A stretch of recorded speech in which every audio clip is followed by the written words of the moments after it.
We'll go back on the record then in State versus Brooks. Appearances are as they were this morning.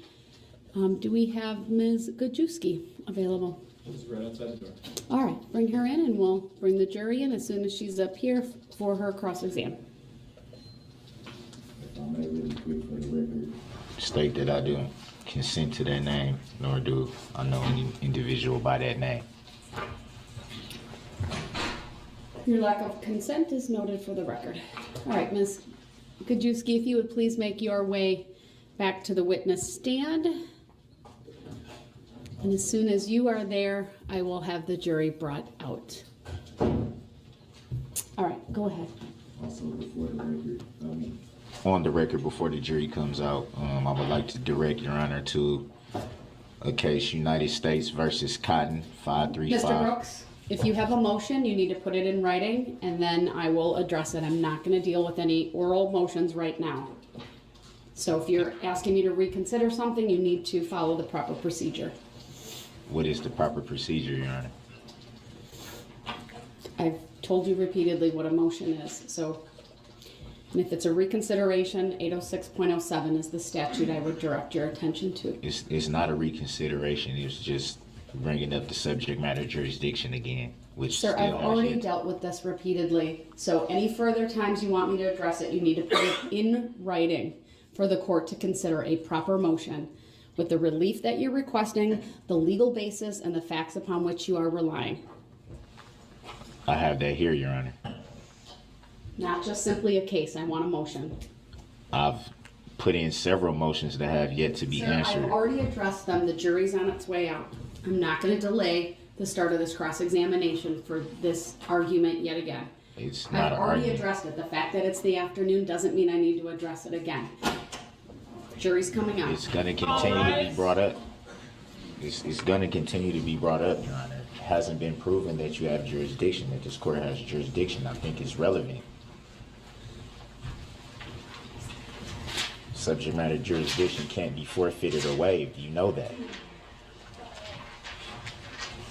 By not answering, Your Honor, Please, the jury's coming out. by not answering, Your Honor, you're agreeing to a tactic agreement.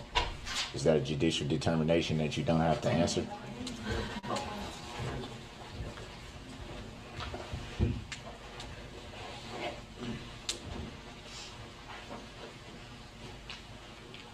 I'll take that as a yes.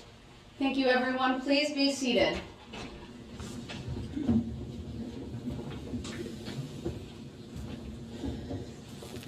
All right, Mr. Brooks, you may question the witness if you have any questions for her. I don't consent to being called that name, as I stated before.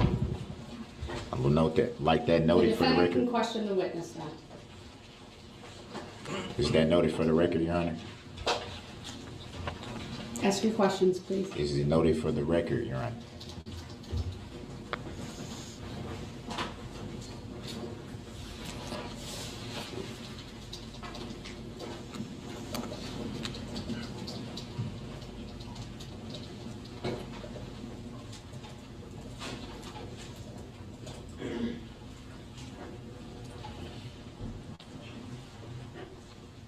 As you testified to earlier, you were present at the Christmas parade on November 21st of 2021. Would that be fair to say? Yes.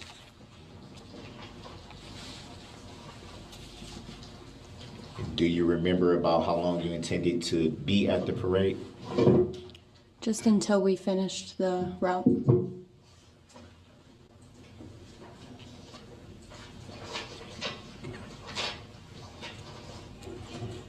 It was a few exhibits that you stated on record that you weren't familiar with seeing. Would that be fair to say?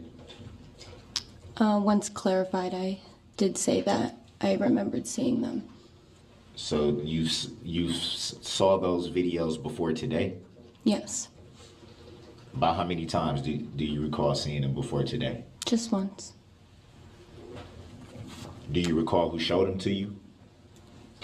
Yes. You stated for the record and for the jury?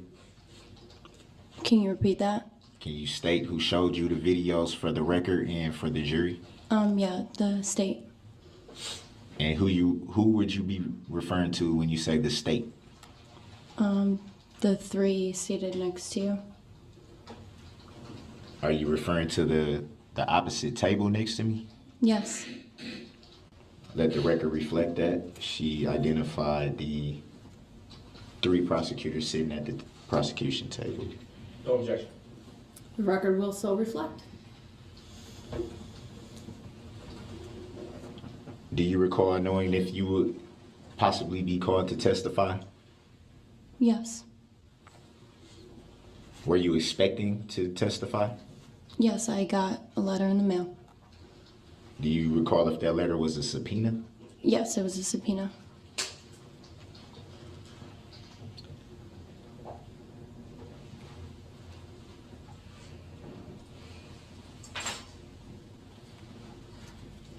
You frequently referred to the vehicle as the car.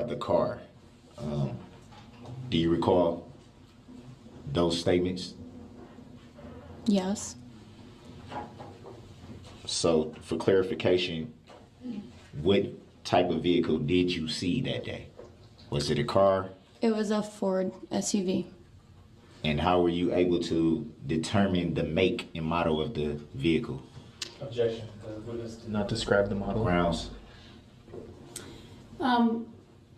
Overruled. She may answer the question. So when I first saw it, I made a point to figure out what car it was, not the license plate. And I knew it was either that an Escape or a Mercury. And then as the vehicle got closer to me, I saw the Ford emblem. That's how I knew it was a Ford. And during those determinations of the make and model of the vehicle, did you catch a description of the driver? No, I did not.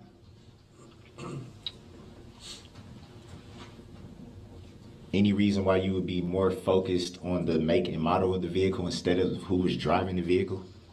I can't tell you why. I just made sure I knew what the vehicle was. And you didn't try to see if you can spot a license plate at any time? It all happened way too fast. So would it be fair to say that it happened fast enough for you to not be able to make out the model and make of the vehicle? No, I knew exactly what it was. But not exactly who was driving the vehicle? No, I did not look who was driving it, just the make.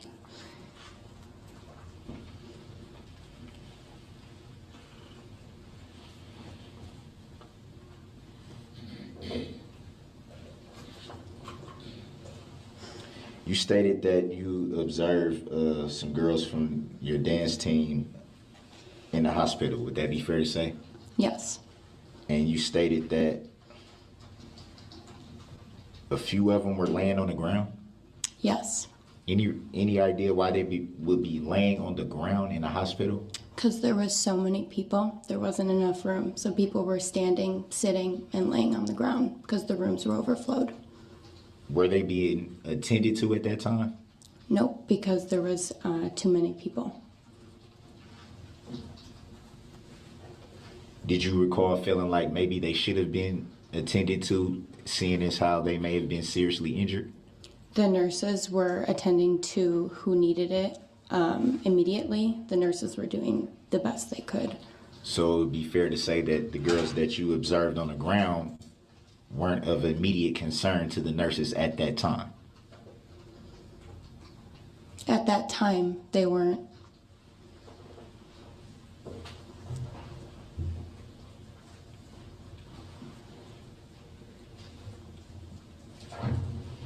Were you injured in any way during this incident?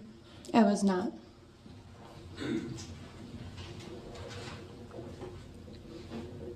And you testified earlier to the approximate speed of the vehicle. Do you recall what your answer was? Yeah, about 55 miles per hour.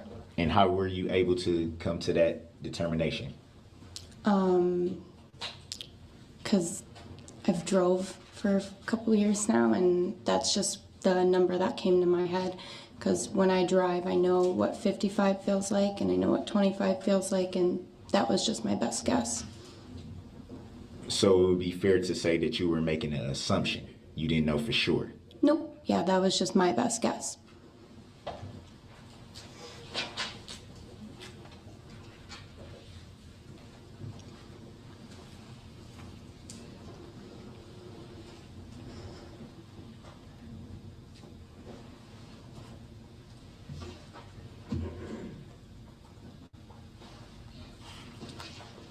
You made a reference to a young woman by the name of Sam. Would that be fair to say? Yes. And what relation do you have to Sam? Is she just part of the dance group or close friend or? Yeah, she's part of the dance group, but I became super close with her ever since I started working there.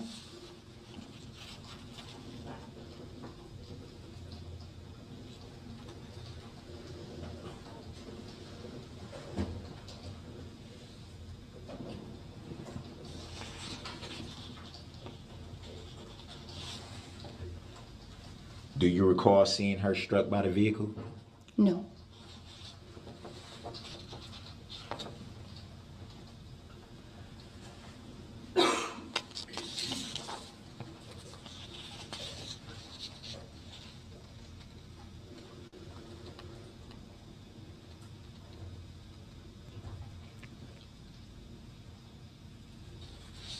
Do you remember where she was at the time that you saw the vehicle pass you? Yes, she was on the front left side if you're looking towards the truck that was in our group. She was on the left side in front, first girl. Would it be fair to say that from that angle that you would be able to see her if she was struck? I was turned the other way. She was behind my back. So you don't know for sure where she was at when the vehicle passed you? I do. She was in her formation that I had put her in. Do you know if anyone was standing there or in that position with her at that time? She has her own spot, and there was girls behind her and next to her, but she would have been the only dancer in her spot. So it would have been people in her general area, but not directly next to her. Yeah, they have space in between all of them.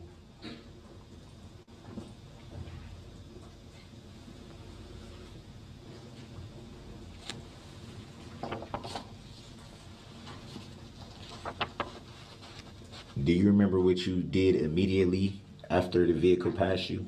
Yep, I ran to Alice and I picked her up immediately.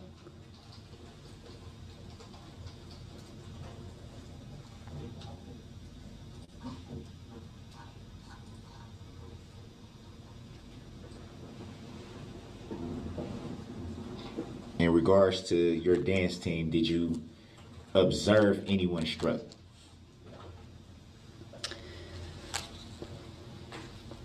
I just remember seeing bodies in the air, but I can't say I remember seeing a vehicle hit them. I remember seeing bodies in the air and on the ground.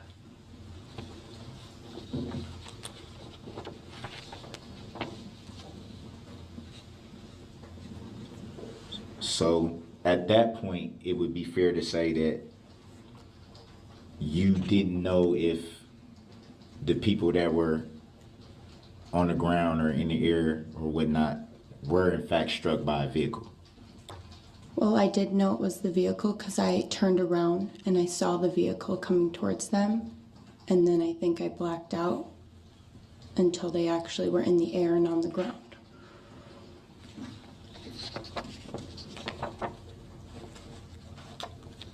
By blacked out, what do you mean by that? State that, what that means for the jury and for the record. So I can't see anything, but I can hear it. So when I say blackout, I mean I can't visualize it, but I can hear it happening. Was that the first time that you ever had a blackout? Yeah, So it's never happened before that day? never.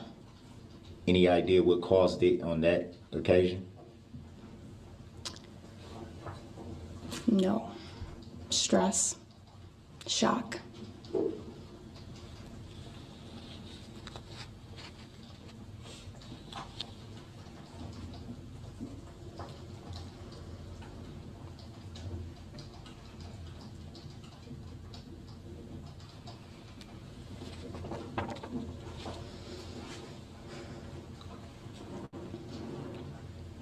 And you stated that you got into a ambulance and with someone who was struck and then left the parade at that point?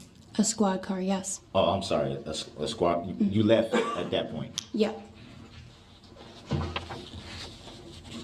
Do you recall about what time that was? No. Do you recall how long you were with the person being transported at that time? No, I wasn't worried about time.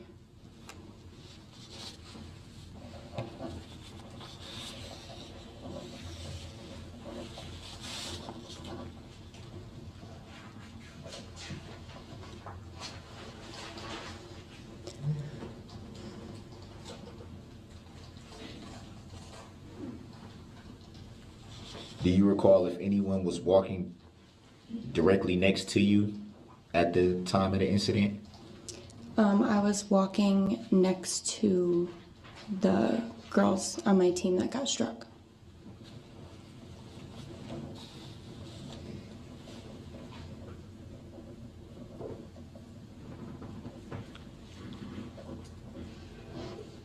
Do you recall walking next to Sam or Sam walking next to you?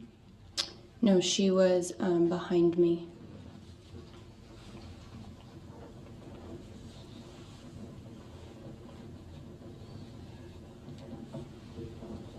Do you recall making the statement that, and this is, I'm guessing, in a summary report given to Detective Schwartz? Do you recall being interviewed by Detective Schwartz? Mm-hmm.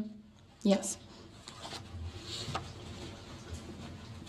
Do you recall making the statement that Samantha was walking next to you? No, I don't recall that.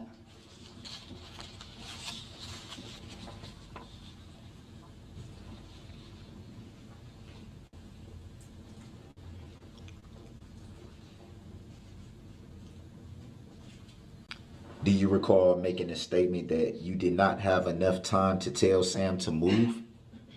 Yes. And this was the same Sam that you just testified that you did not see struck, correct? Yeah. Yes, I didn't see her hit.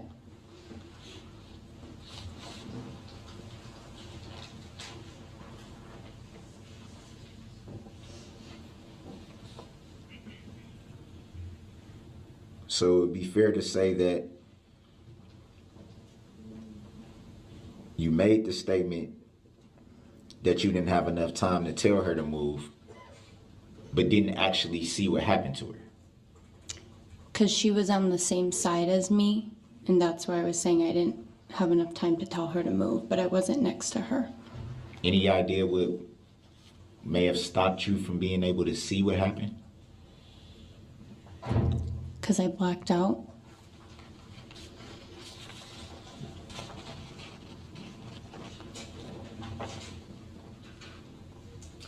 At the point that you blacked out, at that point you didn't see anyone struck. Would that be fair to say? I don't remember exactly the vehicle hitting, but I just remember bodies flying. I think I kind of try to block it out.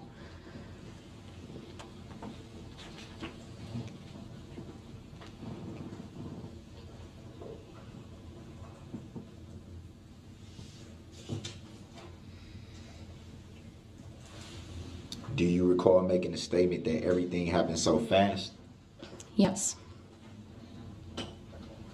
but not fast enough for you to identify the vehicle? Nope. I remember exactly what the vehicle was.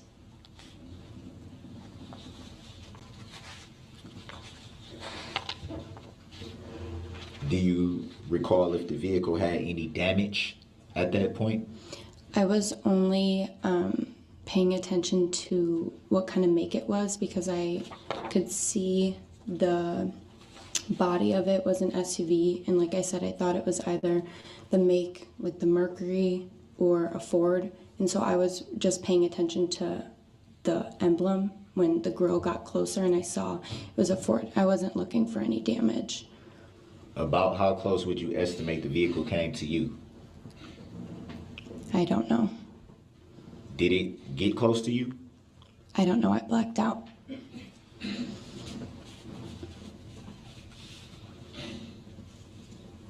Do you remember what side of the road you were on when you blacked out? Yeah, I was on, if you are looking at the truck, I was on the left side. So if you're walking in the parade, I was on the left side. But I had turned around, and so I was on the right side because I was looking at the vehicle. So at what point did your memory go fuzzy? So I turned around and I saw a car or an SUV, and I told myself, "You're crazy. You don't see that." And then all of a sudden, I don't remember anything. I can hear it, and then after, I remember seeing the bodies. So I would say I blacked out from when I saw the vehicle to after it passed. Any idea how long that may have been, roughly, if you recall? A second. So, pretty much like the snap of a finger. Yeah, because it went by so fast.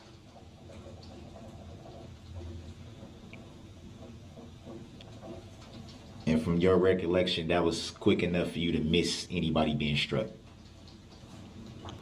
I blacked out, so I didn't see them physically get hit.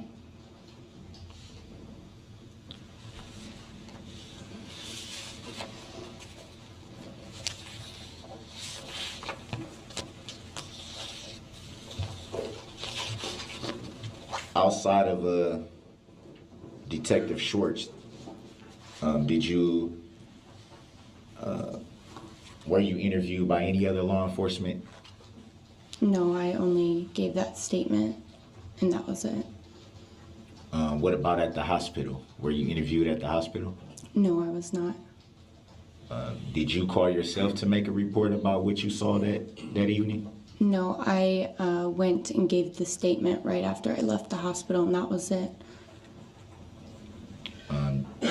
Did you do any follow-up to see if your report was received by anyone in law enforcement? No.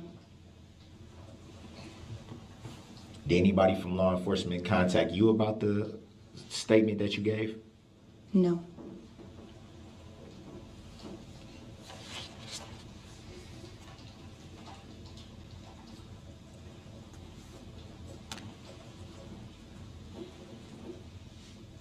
Do you recall at any time reading or seeing a complaint in this matter? No.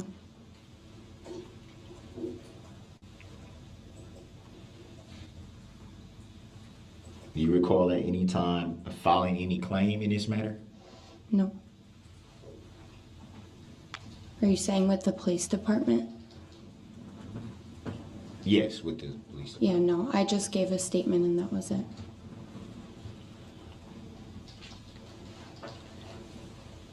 Would you consider yourself a party to this matter? Objection. Grounds. Sustained. On relevance grounds.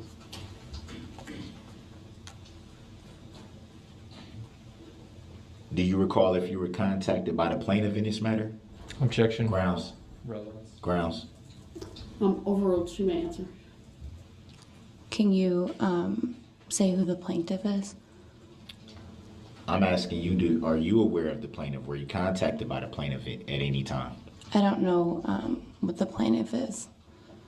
The plaintiff would be whoever is bringing the claim for the charges in the matter. So not.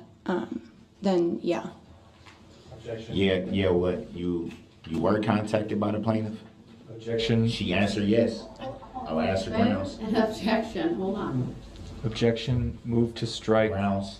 legal analysis, grounds. and the defendant has testified. I'll sustain the objection. I'll grant the request to strike the question and the answer for the reasons given by the state. You may rephrase if you'd like.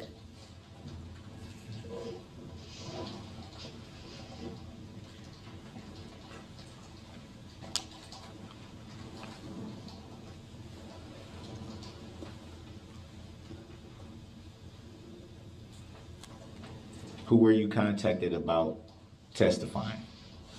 The state. And that, I'm assuming the state of Wisconsin, correct? I just know them as the state, right there. Right there, as in referring to the prosecution table? Correct. Let the record show that she identified the state as the three attorneys at the prosecution table. No objection. Record will still reflect.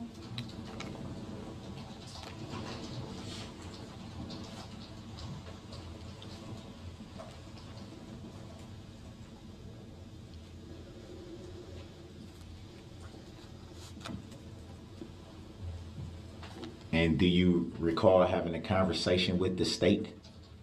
Yes.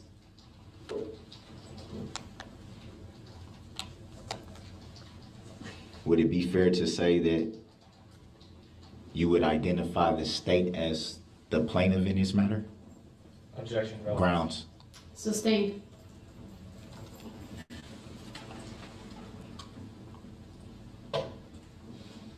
Have you ever had any interactions with the plaintiff in this matter? Objection. Grounds. Relevance. Sustained.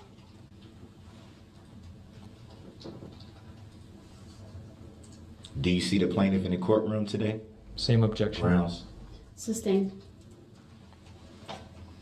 Do you even know if there's a plaintiff? Same objection. Grounds. Sustained.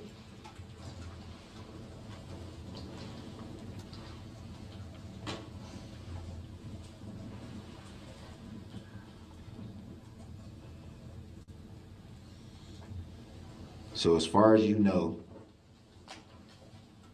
in your opinion, who would you say is the plaintiff in this matter? Objection. Grounds. Sustained.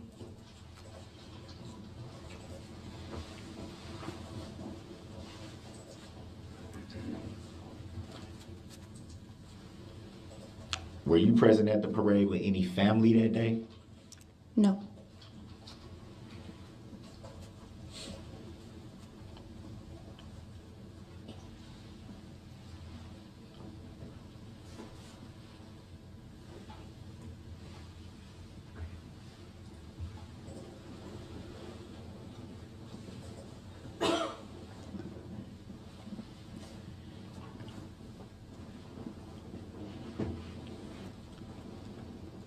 Just 1 second.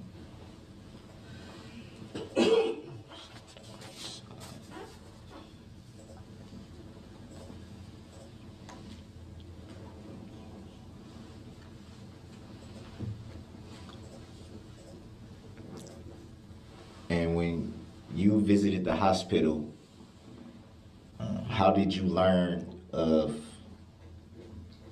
the injuries to any of your dance team partners? Which hospital are you referring to? I only heard you say Memorial. You might have said two. I think you said Children's one time too. Would that be fair to say? Yeah, that's correct. I guess I would be referring to Memorial.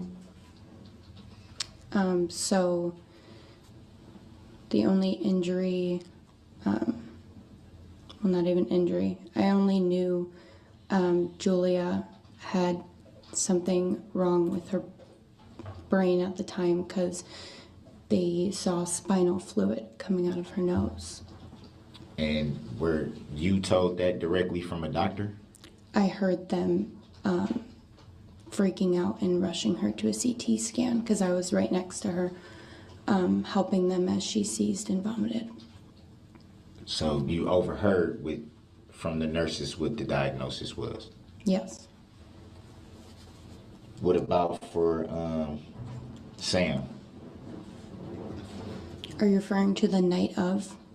Yes, when I'm guessing you saw her at some point that night. I did not see her that night. Did you see her at any point? I did. I was there at the hospital the first day she was able to have a visitor. And were you told directly by medical professionals at that time that you were able to see her of any possible injuries? I wasn't told by them. She actually called me. Can I strike that answer for hearsay, Your Honor? No, you asked the question. But the answer was hearsay. But you asked the question.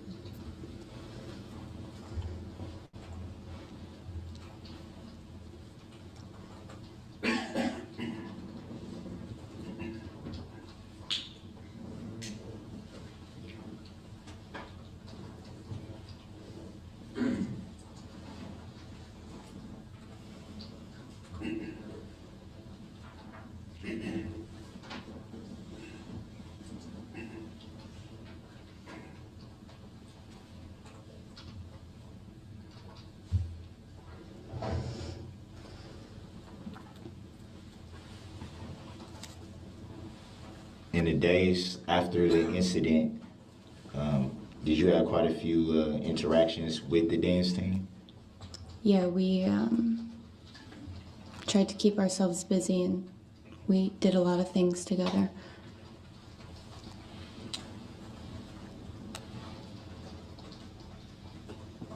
Did you attend any visuals or any memorials or anything like that? Yes, I did. And would you state for the record and for the jury how many? I believe it was on Monday. I went to that vigil. And that would be the only one that you attended? Yeah, that was the only one they had.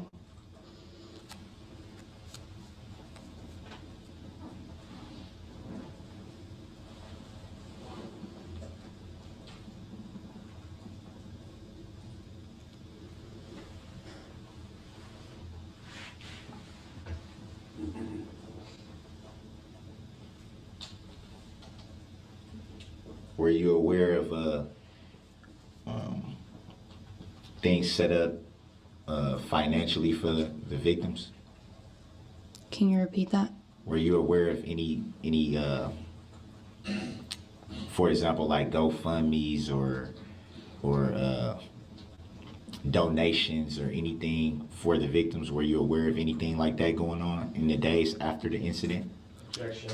Grounds. Relevance. Grounds. Sustained.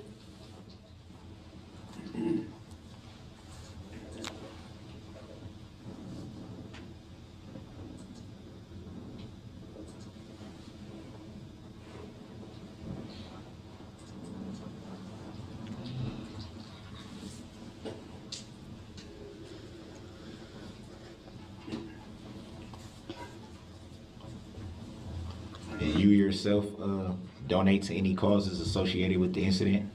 I did not.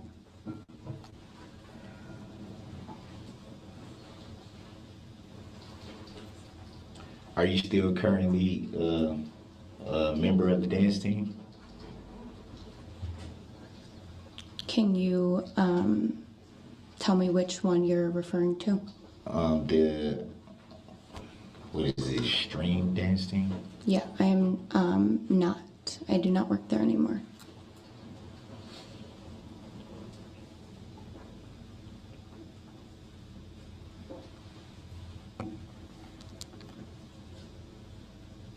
And was that decision made by the incident or was it just a personal decision? Objection. Grounds. Sustained.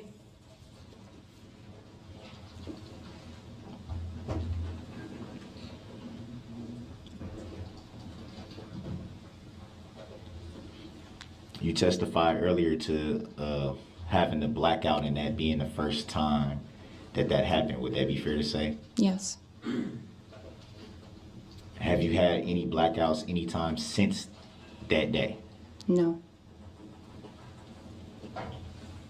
So the first and only time would be that day. Correct. No further questions. Can you read your rep? Yes, thank you. Ms. Kajewski, with respect to that blackout, you testified that you don't have a visual memory of the SUV actually striking any girls that day. Is that right? Correct. You testified, however, that you remember what it sounded like. Describe that. Yes, sorry. Yes, so it sounded like those big orange construction cones just being hit. That's what I remember it as. You do have a visual memory of the immediate aftermath of the strike? I do. And what is that memory? Objection. Hearsay. You may answer. It's overruled. Just pure chaos, shoes everywhere, palms everywhere, bodies, people screaming, running around, just chaos. When asked on cross-examination what caused your blackout, you said stress and shock. You remember giving that testimony? Yes. At any time in your life before November 21st of 2021, had you ever witnessed an SUV drive through a group of young women? Objection. No. Hearsay. Overruled. Objection. Relevancy. Overruled. You may answer. No. What about any time since November 21st, 2021? Objection. Relevancy. Overruled. No. That's all we have. Thank you. Thank you. You may step down. Your Honor, may this witness be released? She may. Thank you. The state will next call Jamie Sutton.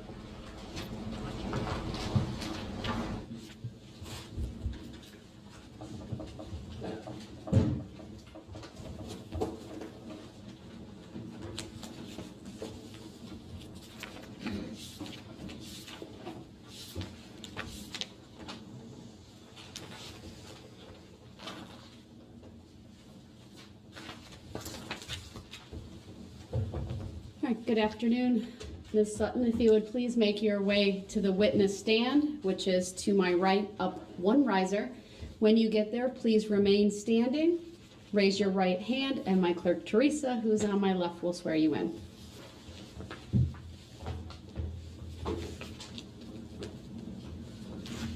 She's right here. Oh. That's okay. Do you solemnly swear that the testimony you're about to give shall be the truth, the whole truth, and nothing but the truth, so help you God? Yes. Thank you. Please have a seat. The first thing I would like you to do is to state your first and last names for the record and then spell each. First name, Jamie Sutton, Jaimie. Last name, Sutton, Sutton. Thank you. Go ahead, your witness. Thank you. Ms. Sutton, how old are you? I'm 23. Do you have an affiliate, or have you ever had an affiliation with the Extreme Dance Group here in Waukesha? Yes, I worked there last year.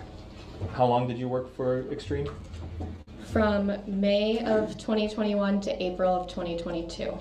What was your role with the organization? I was a coach for the junior team. What's the approximate age range of the junior team? About 8 to 11 years old. How many people were part of that group, the junior group? 10. Okay. And did you participate with your dance team in the Waukesha Christmas Parade on November 21st of last year? Yes. You yourself were actually present for the parade? Yes. Did you attend as spectators, or did you march in the parade? I marched in the parade. With your girls? Yes. Do you remember approaching the 5 Points intersection?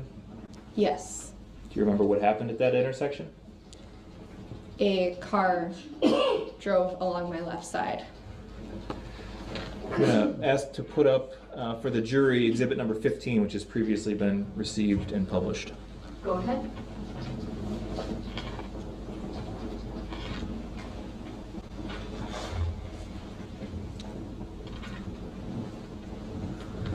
Okay, do you see the screen in front of you? Yes. You see a group of names in a green box, at the bottom of which is titled Waukesha Extreme Dance. Yes. Are you familiar with the names in that list? You can take a few moments to read through it if you'd like. Yes. And the black line connecting that box to a star, you see that? Yes. Does that star accurately represent the approximate location where you and your girls were when the car came through your group? Yes. Okay. I'm going to ask that we display Exhibit 32 and publish it. It's previously been received and admitted. Excuse me, published. Go ahead. This is 1 minute and 23. We're not going to play the whole thing. Ms. Sutton, what I'd like to do is to play this from the beginning, and then at a certain point I'll pause it, and I'm going to ask you to see if you see yourself on the video, okay? Okay. So we're just going to take a look at this from the beginning.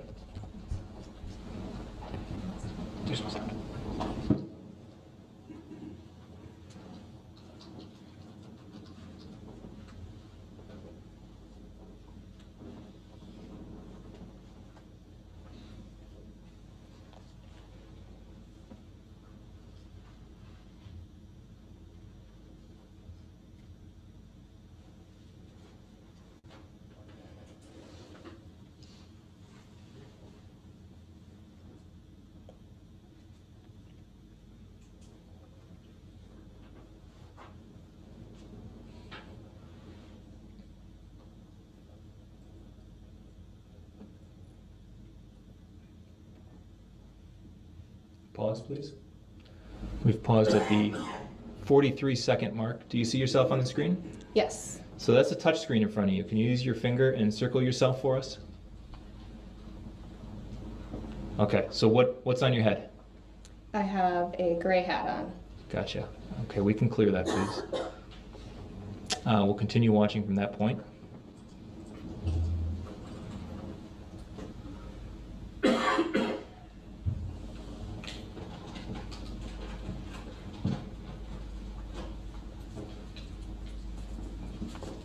Pause.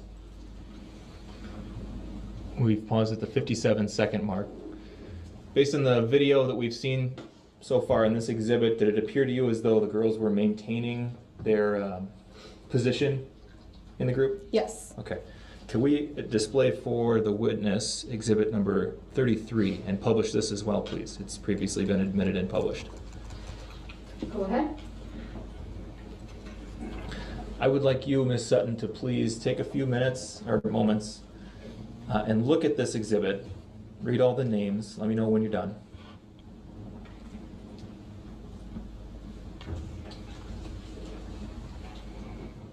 Okay. The boxes with names in them, are they accurately represented in this diagram based on where they were in the formation in real life? Yes. Okay. I now would like to play, for the witness only, exhibit number 36, please.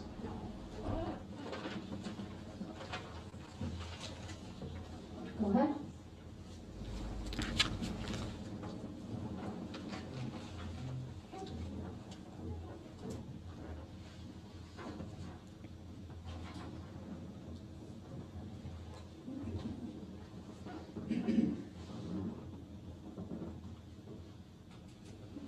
Pause. So we've played about 11 seconds for you there. Do you recognize that video? Yes. Have you seen it before? Yes. What does it show? It shows a car hitting some of our girls. Is that video an accurate depiction of how the events unfolded that day? Yes. I'd move exhibit 36 into evidence and ask for permission to publish. Exhibit 36 is received. Permission to publish is granted. May I please have the total length of the video? This is 29 seconds. We're going to play from the beginning and we're going to turn the audio on.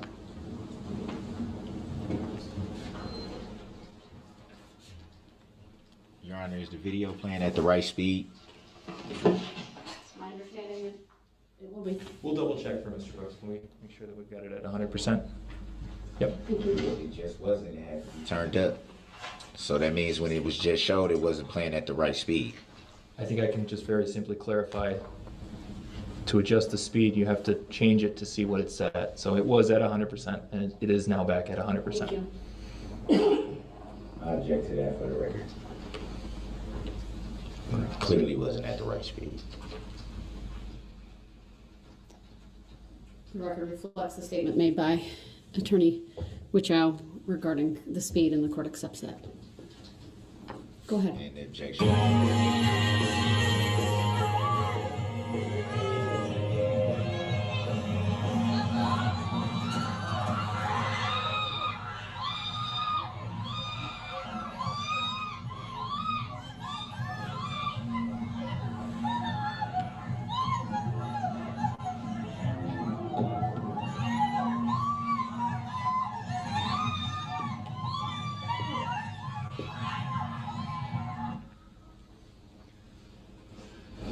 Okay, I'd like to go back to the beginning of that, please.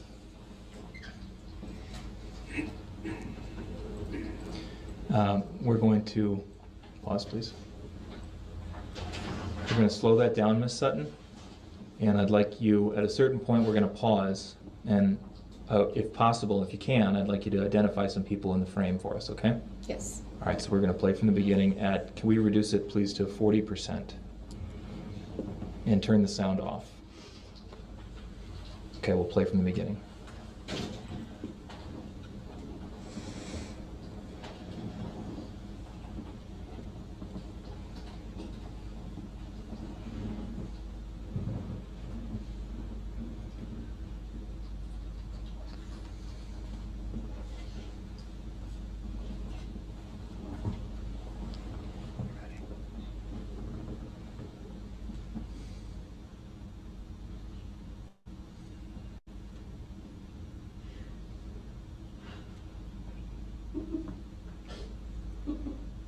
Pause. We've paused at 12 seconds. How many people do you see laying on the ground, Ms. Sutton? I see one person laying on the ground in this frame. And could you circle them for us? Who is that? That is Vivian What's her last name? Ural.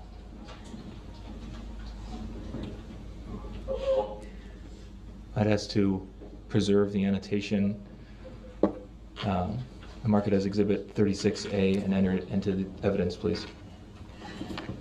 The annotation will be captured. It will be marked as 36A. It is received.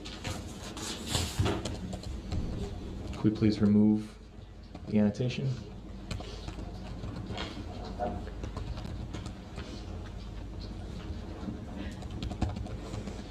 And could we go frame by frame for a few frames here?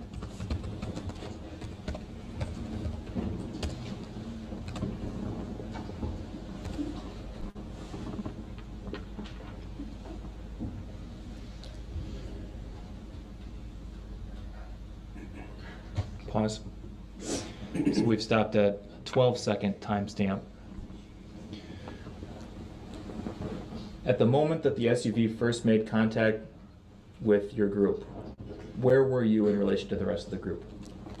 I was towards the back right side of the group. Right, looking as under in us. standing in the road and looking down the parade route? Yes. Okay. Based on your position in the road and your memory from that day, are you able to identify anybody else who's depicted in the video at this point? I believe that's Olivia Stover in the left. And what color is her hair? Brown. Could you please circle Olivia for us? And as to preserve that annotation and mark it as Exhibit 36B and to enter it into evidence, please. Objection. You can see face. Your objection is noted. 36B is received, and the annotation will be captured and preserved for the record. We can take that down now, please.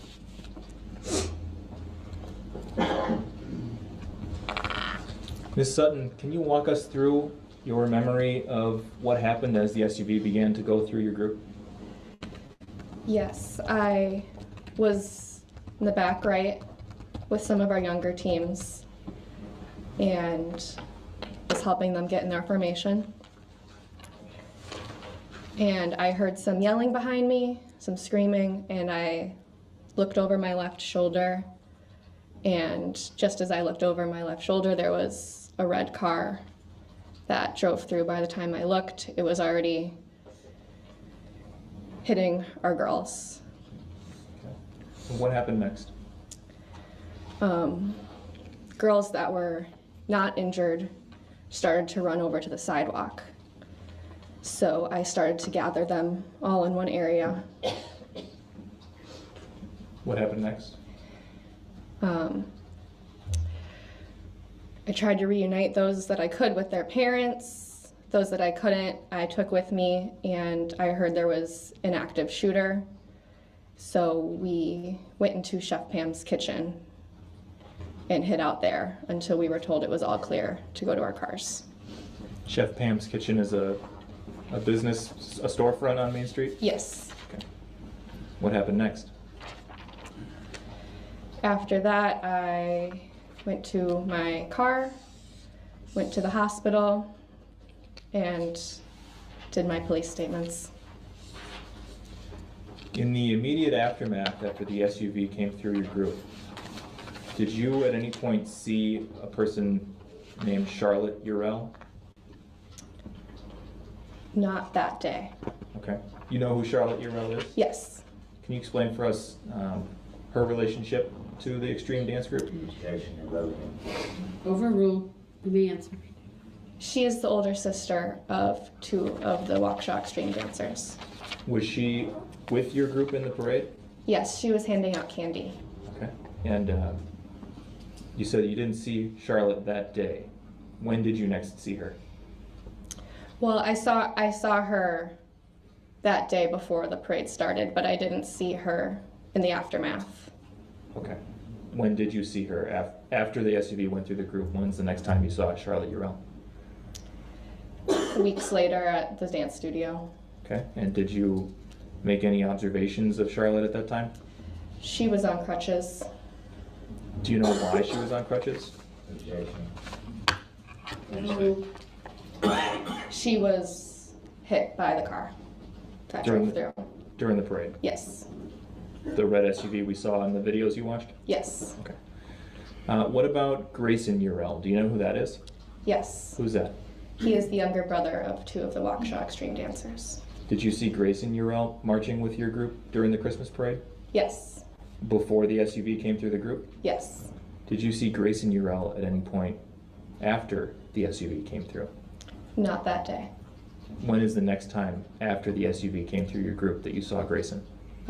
Weeks later when he was discharged from the hospital after being hit from the red SUV. Okay. And what personal observations did you make of Grayson at that time?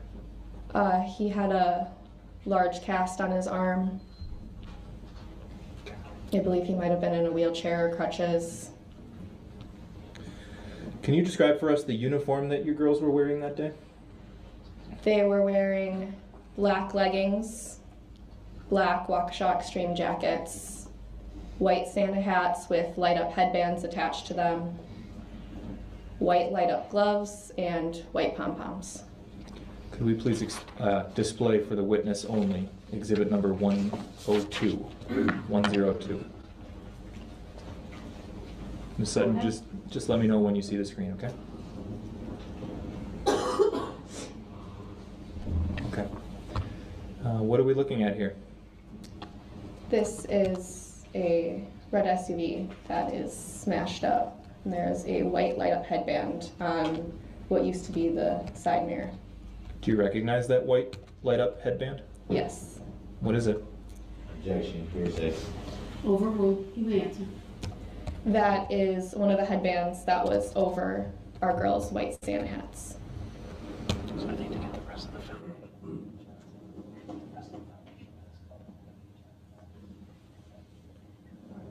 Is this photo an accurate depiction of how that headband looked the day of the parade? Yes. Before? Obviously, it's not on anybody's head right now. Yes. Okay. I move exhibit 102 into evidence and ask for permission to publish.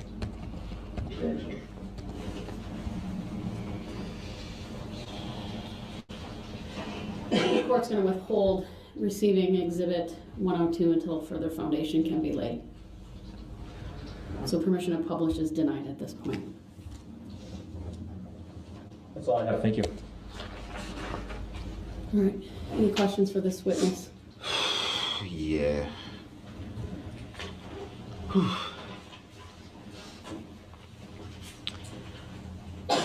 you recall what time you arrived at the parade that evening? The parade started at 4. I believe I was there around 3:30. Did you come with anybody, or? I came with Alyssa.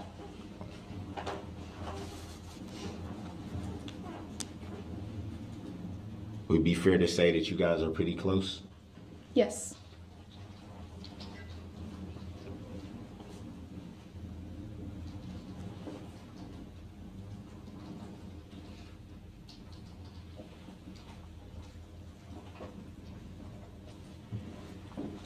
Do you recall giving a statement to Detective Schwartz?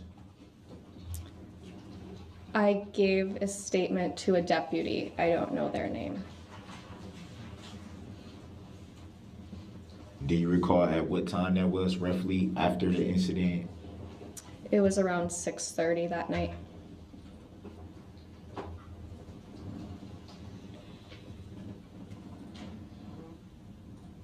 Do you remember where you were when you gave the statement? It was at the transit center, the Waukesha Transit Center.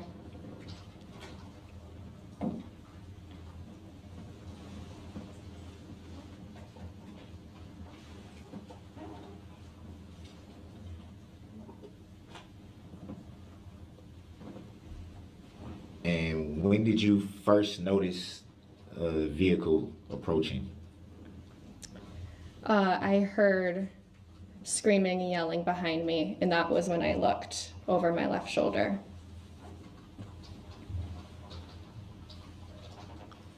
Do you recall how close the vehicle was to you at the time where you looked over your left shoulder? It was on the left side, and I was on the far right, so it wasn't very close to me.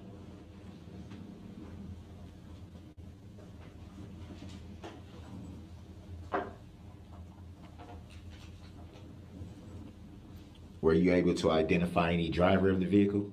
No. Would it be fair to say that you referred to it, the vehicle, numerous times as car? Yes. Would it also be fair to say that you then identified it as an SUV? Yes. So what exactly did you see? What type of vehicle did you actually see, a SUV or a car?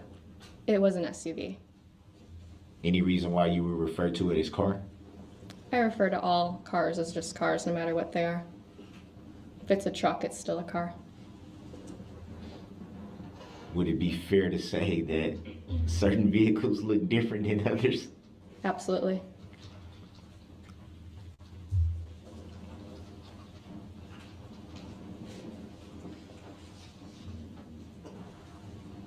At what point do you recall hearing that there may have been an active shooter?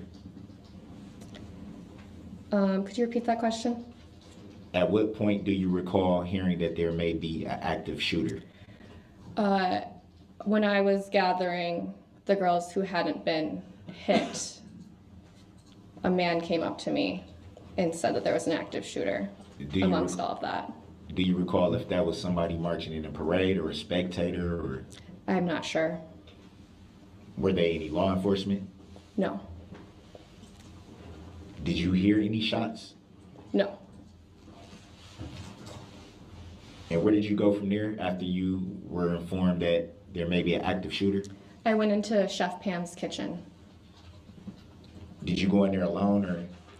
No, people were piling in there, and I had several girls with me, several dancers with me.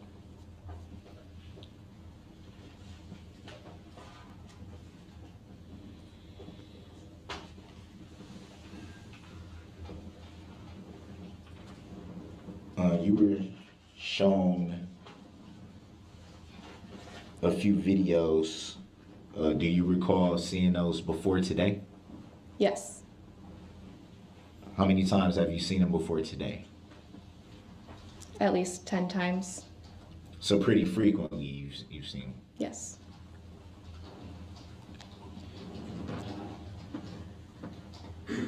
Would it be fair to say that you saw those numerous times to maybe bring back something you couldn't recall? Yes.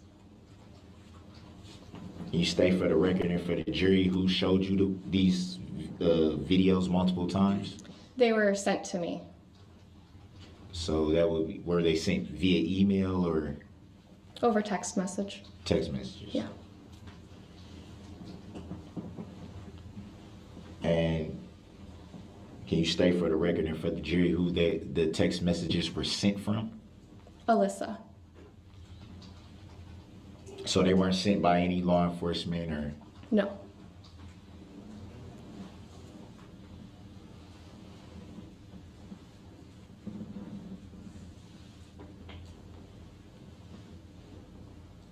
To the best of your knowledge, can you recall how Alyssa was able to obtain the videos that you saw today? I'm not sure.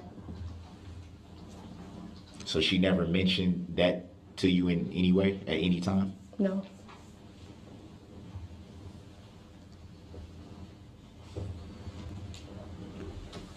Were you able to identify the driver? No. Or were you able to identify a license plate number? No.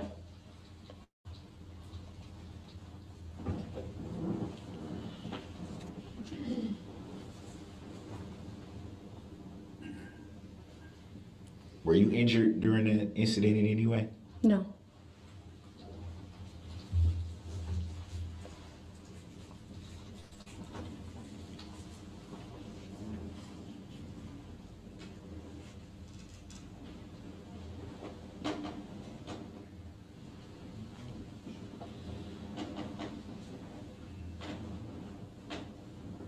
Did you go to the hospital after the event?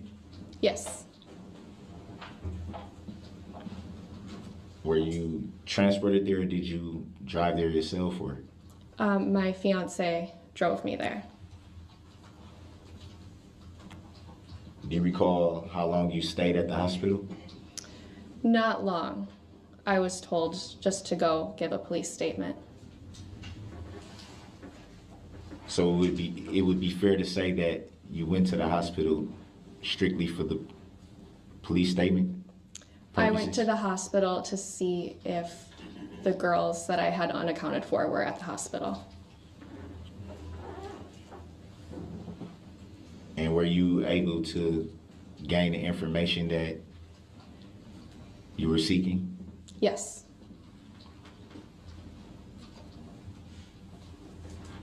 So that would explain the brief stay at the hospital? Yes. Did you learn any additional information at that point? Nope.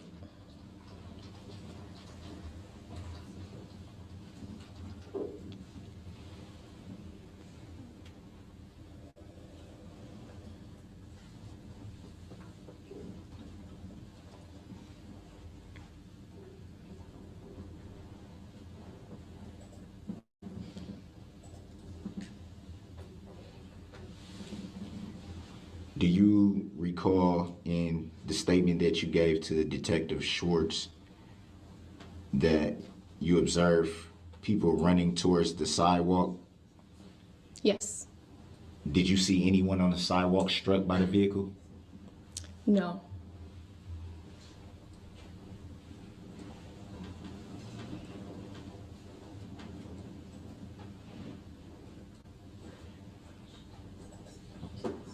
Do you recall stating that you were waiting inside of a building for what seemed like a long time? Yes. And what would you estimate time-wise, what time frame that would be? Probably. Just object here and ask for clarification about what building we're talking about. Sustain us to the form of the question, please rephrase.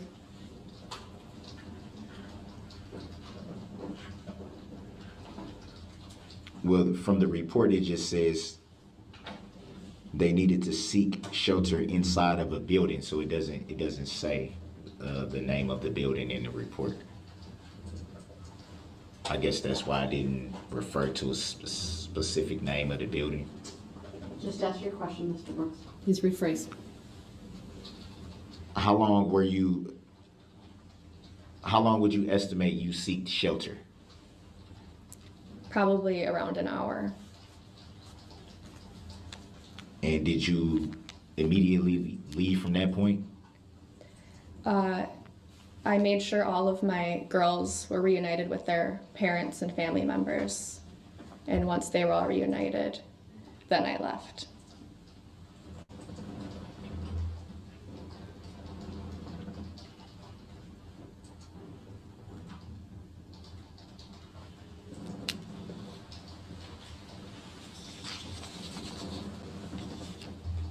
Do you recall giving a written statement? Yes.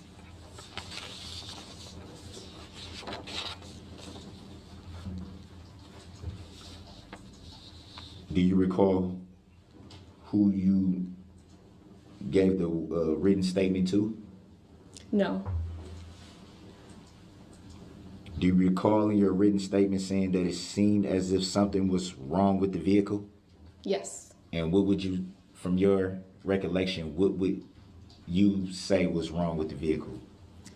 It was going very fast. I thought maybe there was brake failure happening because it was going so fast. And what made you come to that conclusion? Because there was a car driving through a parade instead of slowly rolling through like the other vehicles. So it'd be fair to say your initial thought was something was wrong with the vehicle. Yes. Did you see any smoking from the vehicle, any damage to the vehicle at that point? No.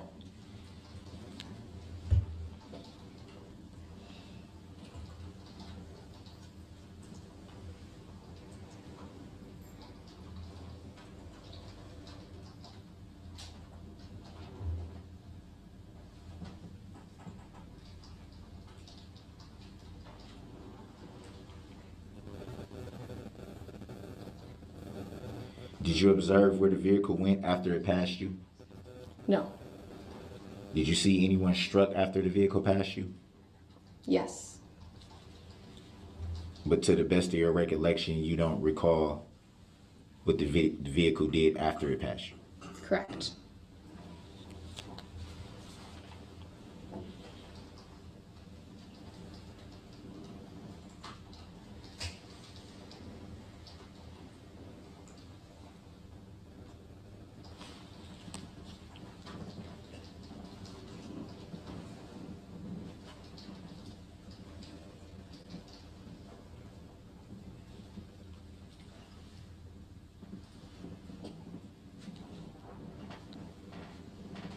Would you say it was pretty loud that night?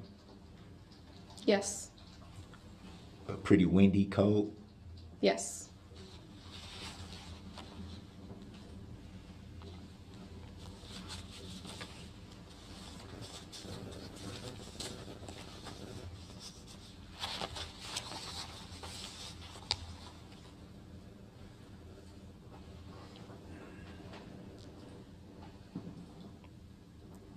After you had been waiting in the building for a while, who came and informed you guys that it was okay to leave at that point? It was police that came and told us we were clear to go. Was it one officer, a couple Just of one. them? Two of them? Just one. You don't recall their names by chance? No. At that point, did you ask the police officers for any information about the active shooter? No.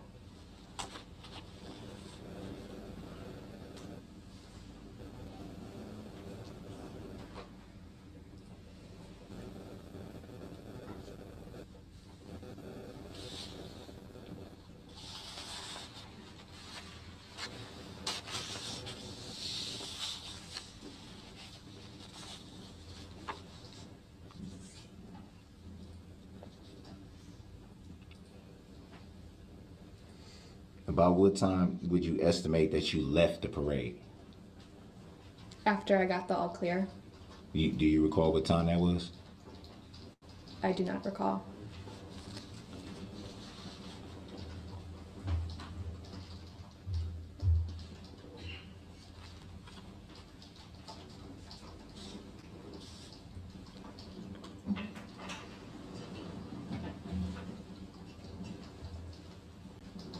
Do you recall if the vehicle had any tinted windows?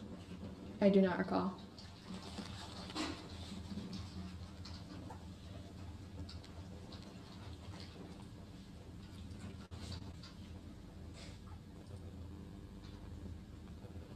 Were you close enough to the vehicle to make out the make and model of the vehicle?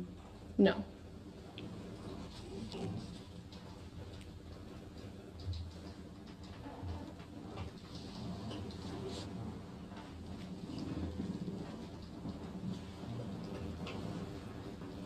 Do you recall any windows being down or anything like that?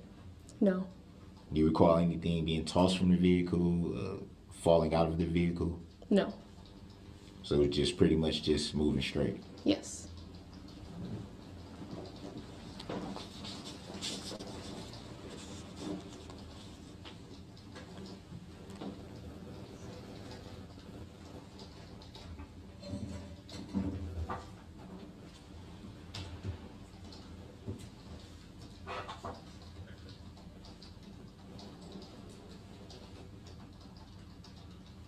About how long would you approximate you watched the travel of the vehicle after it had passed you? I didn't watch the vehicle after it went past me. I was looking at the dancers on the ground.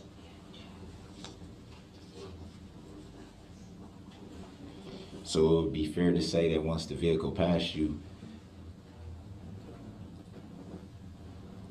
you couldn't see if it struck anyone else at that point.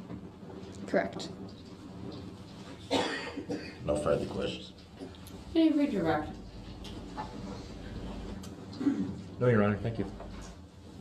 Thank you. You may step down. May this witness be excused from this meeting? She may.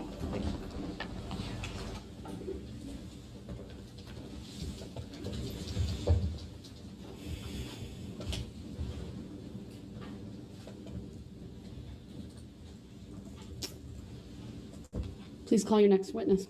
State calls Detective Mike Carpenter.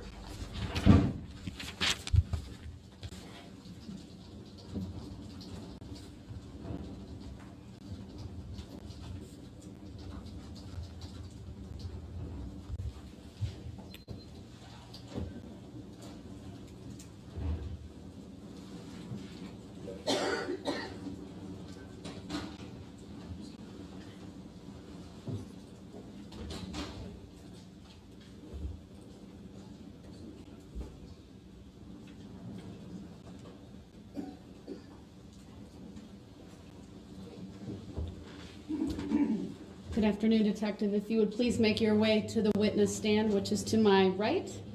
When you get there, please remain standing. Raise your right hand. My clerk, Teresa, who's on my left, will swear you in. Do you solemnly swear that the testimony you're about to give shall be the truth, the whole truth, and nothing but the truth, so help you God? I do. Thank you, sir. Please have a seat.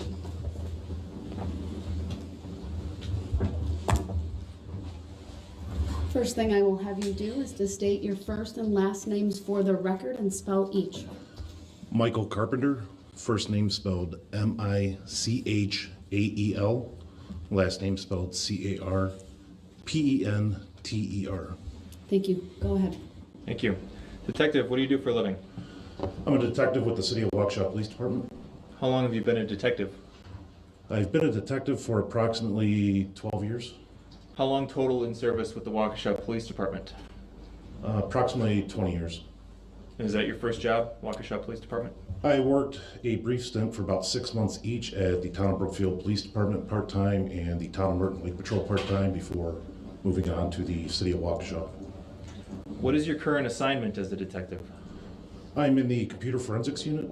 What type of thing?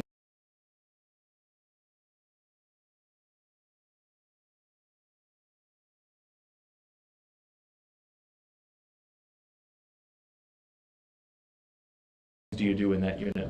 Analyze digital data, digital video recorders, cell phones, regular computers, pretty much anything that can hold digital media. Okay.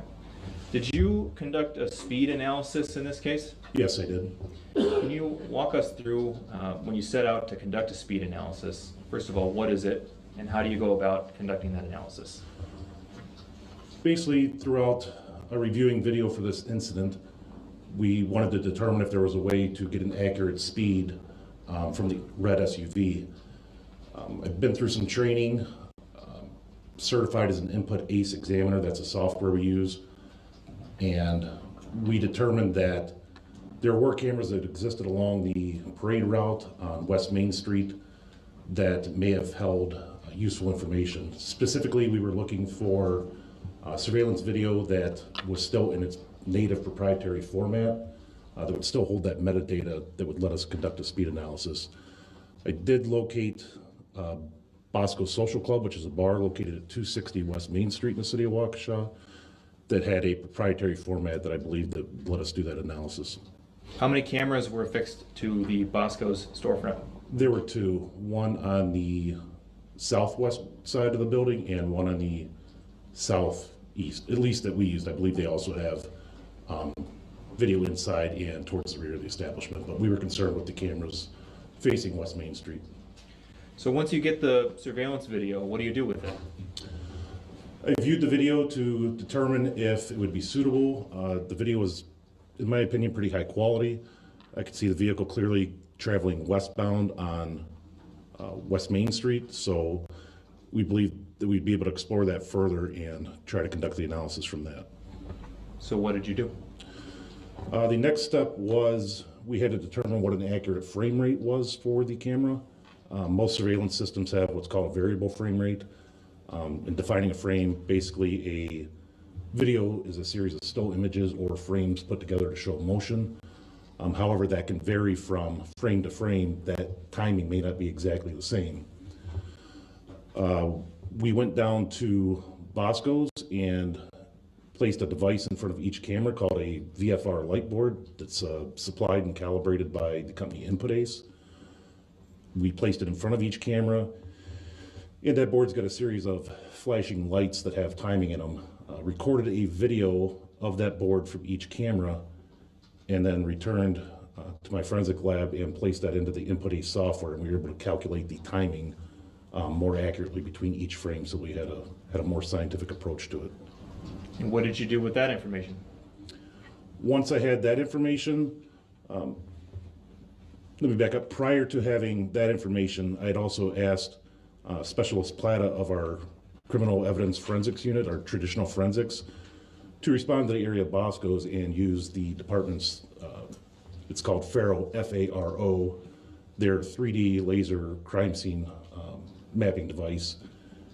They mapped various points in front of Bosco's, and we were able to basically find the orientation and the position that the eastbound camera was facing. And then once that was done, we could take a screenshot of that 3D scan, which measures, my understanding is millions of points. Once I had that done, I was able to bring that into Input Ace software to begin the overlay process where I could overlay the images on top of each other. So we brought the screenshot of the 3D scan in, brought a partial video in of the red SUV traveling westbound. It began to compare points from the 3D scan and the video, and began to plot those points. For instance, a intersecting crack in the sidewalk. If I could see it in the 3D scan, I would plot that point and then match it up in the video. Did that over a number of points, and then that enables us to lay the video identically on top of the 3D scan. Once that was complete, then that's where we started bringing in the light board video to find out the timing, to find out how many milliseconds or seconds passed in this incident. In this particular video, I was concerned with frames 35 through 60 of that vehicle traveling westbound. Once I obtained the timing from the VFR light board, I determined that with the assistance of the software that the average was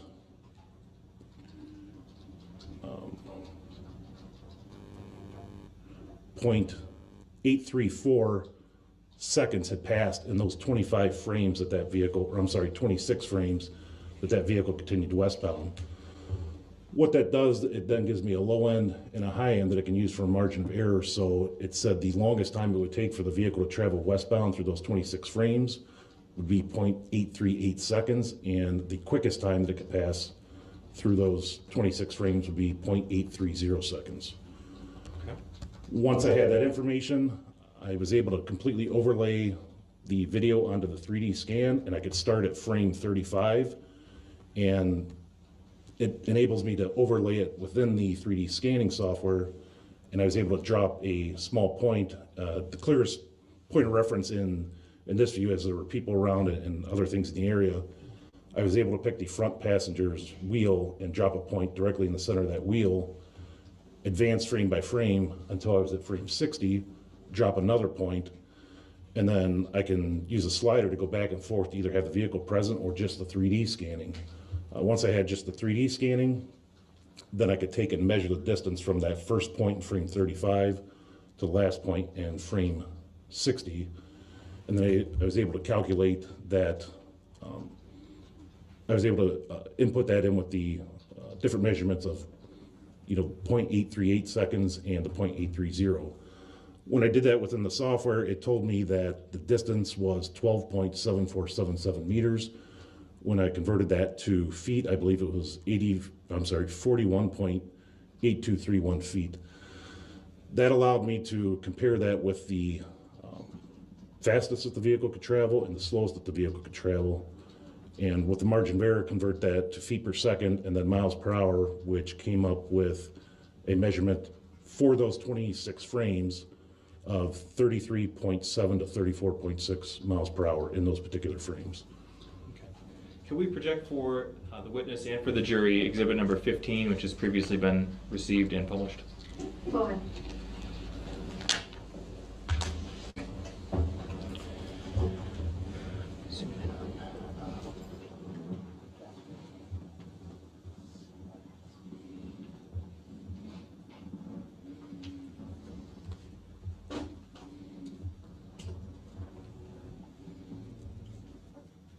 Okay, do you recognize the area on the map depicted in exhibit 15? Yes, it's the 5 Points intersection area of downtown Waukesha. The screen in front of you is a touch screen. Could you just draw a small little X to depict where the approximate location of Bosco's is? I believe it's going to be roughly right about here. So north side of Main Street? Yes. Okay. And I don't think we need to save that. We'll just say it's an X between the 5 Points intersection and Gasper Street on Main. So we'll clear that and take that down. And now can we please project for the witness and for the jury exhibit number 31.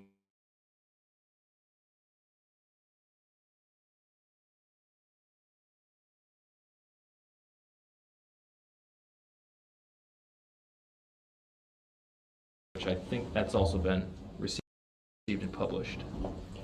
And it has.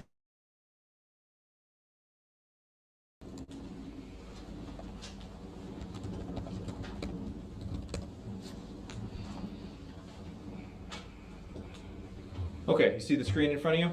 Yes, I do. Is this the video from Bosco's that you have been talking about today? Yes. Okay. Let's start at about the 10-second timestamp.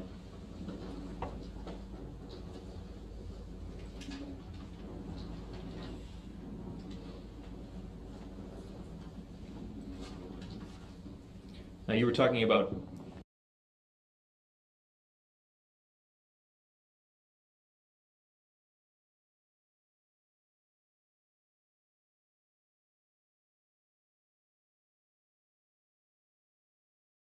.26 frames, I think you said? Yes. Okay. Let's slow this down to about 50%, please. And we'll play from this point. 9 seconds? Sorry, yes, 9 seconds.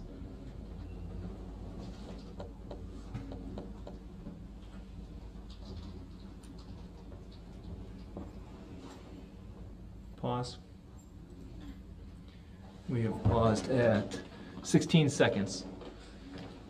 So you're basically measuring what?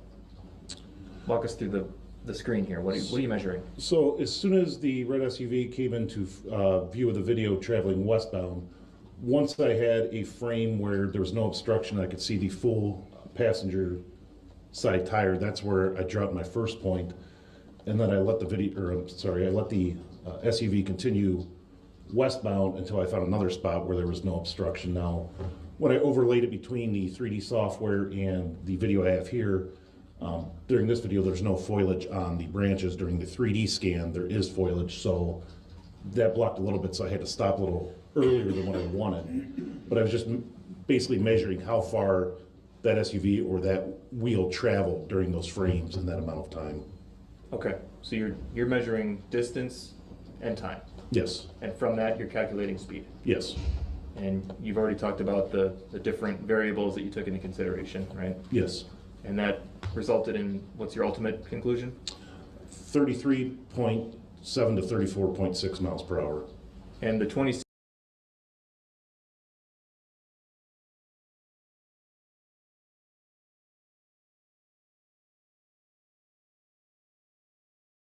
frames that you're talking about, they are in this video? Yes. Okay, let's just play from the 16-second mark.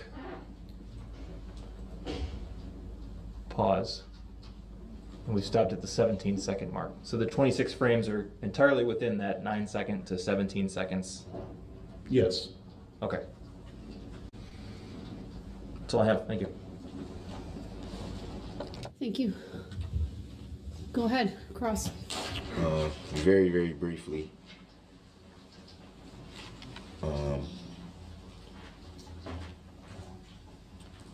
You stated earlier that in reference to traveling through frames that sometimes you may encounter problems with the estimation. Would that be fair to say?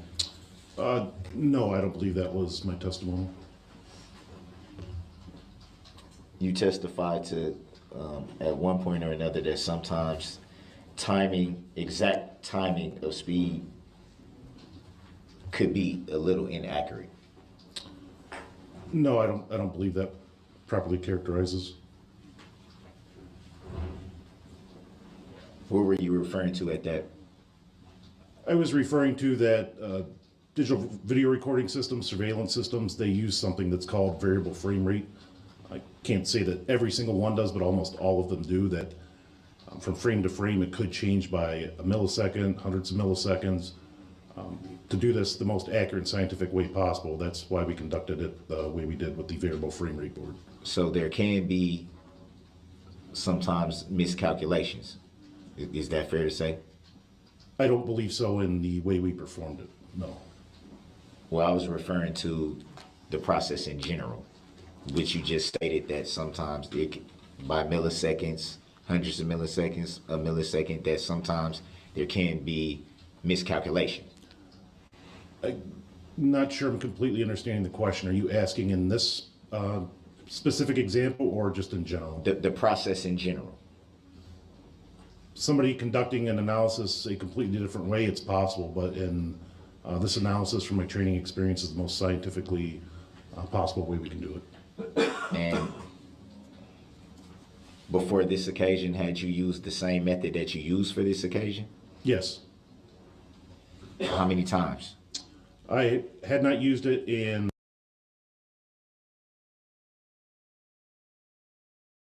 a live case yet. This was our first chance to do this, but I'd done it a number of times in our training examples. But the first time you've done it in a live case. Yes. Can you state for the jury what is the difference between a live case and any other case? There really is no difference. The training examples are hands-on, and the process we follow through all those examples to establish competency is exactly the same way we would do it for any other investigation. So if they're pretty much the same, why is it a need for the title live if they're pretty much the same? It was just a term I used to say this was the first investigation we've used it in. So were the other cases just pretty standard cases then, not live investigations? They were training examples that came from actual investigations that those agencies gave permission for their case files and their data to be shared as a training example and to recreate their examinations. So they weren't active investigations to the best of your knowledge. Correct. They were adjudicated.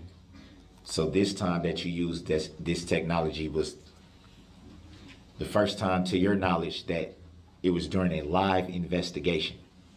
Yes. So would it be fair to say that that's like the first time it's being used? In the city of Waukesha or in general? I'm not sure I'm understanding. Is it fair to say that this specific investigation was the first time that you've used it? That I personally used the software or that Yes. somebody has used it? You. This was the first time I personally used the software, as our agency recently purchased it, and this was the first case we were able to use it on. And so would it be fair to say that usually anyone's first time using new technology, there would be a learning curve? Would that be fair to say? I would say no. So you would say you came right into using this new technology the first time you've ever personally used it and knew exactly how to work it? I would say over my career, especially with conducting digital forensic examinations, I had over 1,500 hours of training in various aspects. I'm a certified trainer. I hold a certified forensic computer examiner certification through the International Association of Computer Investigative Specialists, along with other certifications as well. I obtained multiple certifications from InputAce, the company that put on the training for this process, for this device, for video analysis. And we tend to follow principles throughout all the different disciplines. And the training's quite intensive, quite difficult. So over that time, you develop the skills necessary to be able to start using software, using your techniques to do these investigations right away. You're stating some pretty nice credentials there, but you also just said that there's some difficulty in the training. Would any of that difficulty lean towards the learning curve of working the software? In my opinion, for myself, no. So you pretty much can come into new technology and just know exactly how to work it. You're just ready to go. Objection, argumentative, and Grounds. answered. Grounds. Overruled, he may answer it. This particular, if we're talking strictly about video analysis, I attended a 40-hour class using the software InputAce along with forensic video analysis at the National Computer Forensic Institute, run by the Secret Service in Alabama. And then I also obtained several certifications through InputAce themselves. So having approximately 80 hours in training through the video software, this was not much of a learning curve, as I had previously been using InputAce software for approximately 2 years. So this new technology was a variation of, well, let me back up a bit. What you're saying is this new technology was a variation of technology that you had already previously been using. Objection, mischaracterizes the evidence. Grounds. This is not new technology. Grounds. Sustained as to the form of the question. You may re-ask.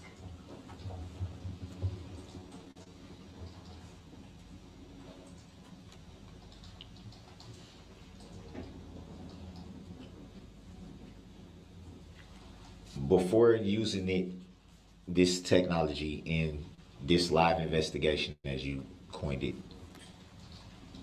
have you previously heard of this technology before using it in this live investigation? Yes. Any idea how long it may have been being used before you used it? To my best knowledge, it's been around for several years. We first started investigating it in approximately January. January of 2022? Yes.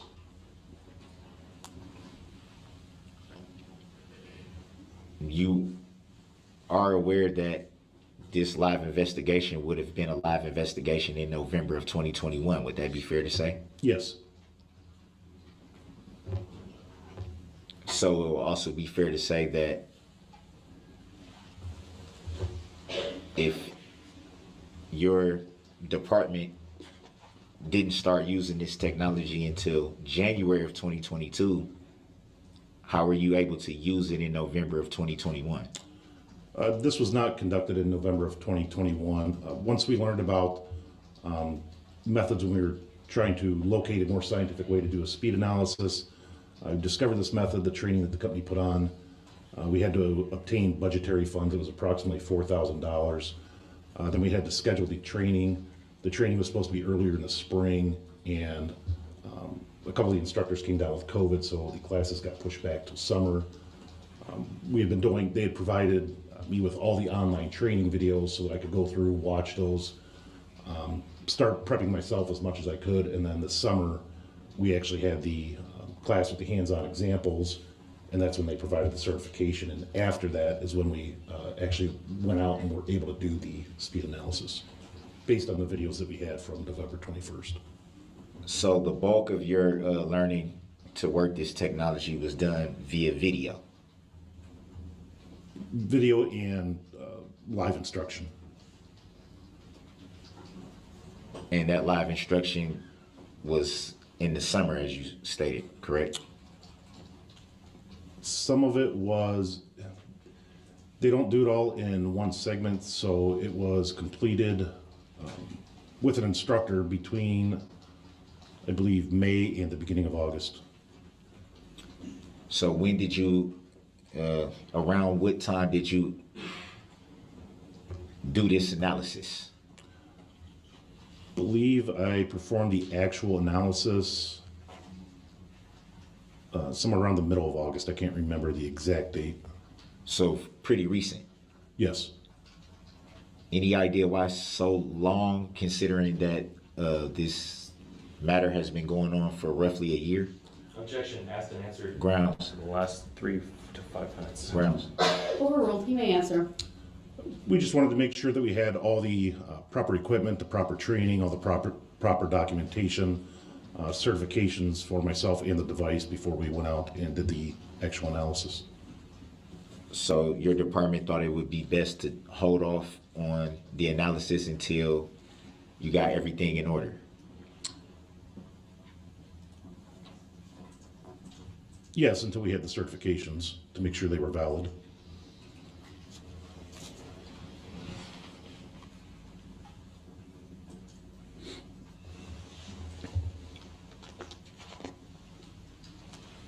Would it be fair to say that that's a pretty lengthy amount of time to wait to do an analysis in a case that's a pretty big case? No, I would not say that. Have you ever had that sort of delay before in any other live investigations? I can't recall specifically if there's been something that delayed our analysis of another piece of evidence, another investigation, but there is a delay to sometimes purchasing equipment for a new piece of technology or a new type of training. When we start talking about digital forensics, we're talking about tens of thousands of dollars for equipment and often anywhere between $3,000 to $6,000 for a week long of training for something particular. So there's a delay because of the financial part of the investigations, or I'm not sure I'm getting with. Sometimes there can be. Any idea how that might apply to this live investigation? I'm not sure I understand the question. How the financial part of the equipment, and as you said, sometimes things can get expensive. Would that apply to this live investigation, or why the delay was so long? Objection. Grounds. Relevance. Grounds. Overruled. You may answer.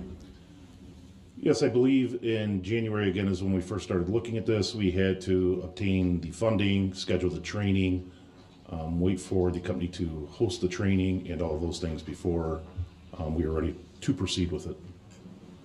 Do you recall who you were referred to do the analysis?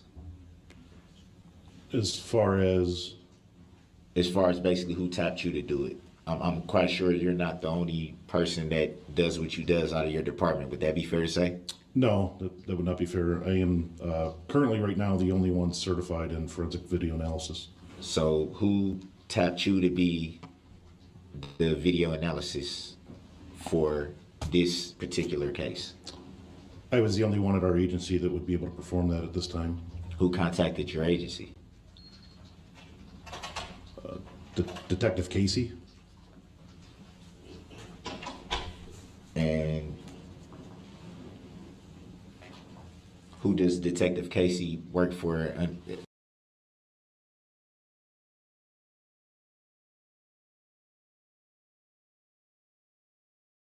From your knowledge?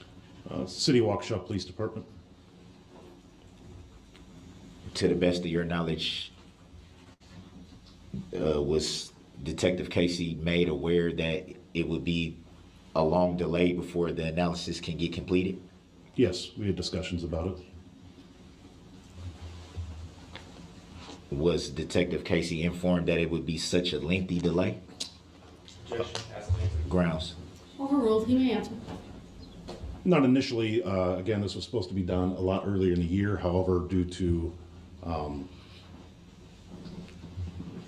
the limited number of classes they have scheduled, where they're scheduled, and the fact that COVID unfortunately canceled a couple of the classes, that did increase the delay, which I did have conversations with Detective Casey about, advising him that it would be a little bit longer. Were there any, I guess I would say, suggestions that maybe you could use a different technology that wouldn't have caused such a long delay? Not for video analysis, no. So what video analysis were you doing before this new technology that you just started using? This technology was specific to speed analysis. So there was no technology specific to speed analysis before this new technology? Not that I'm trained in, no.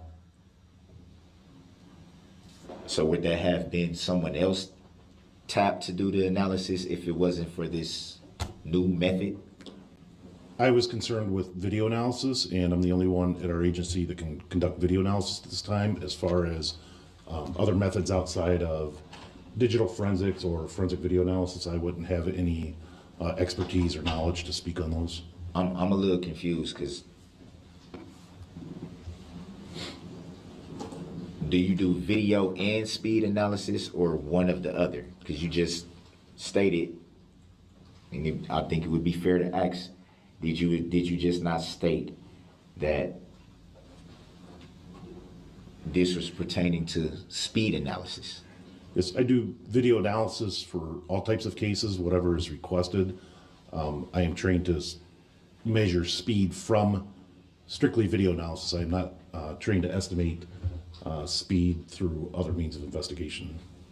So how were you able to come up with an analysis of the speed in this investigation?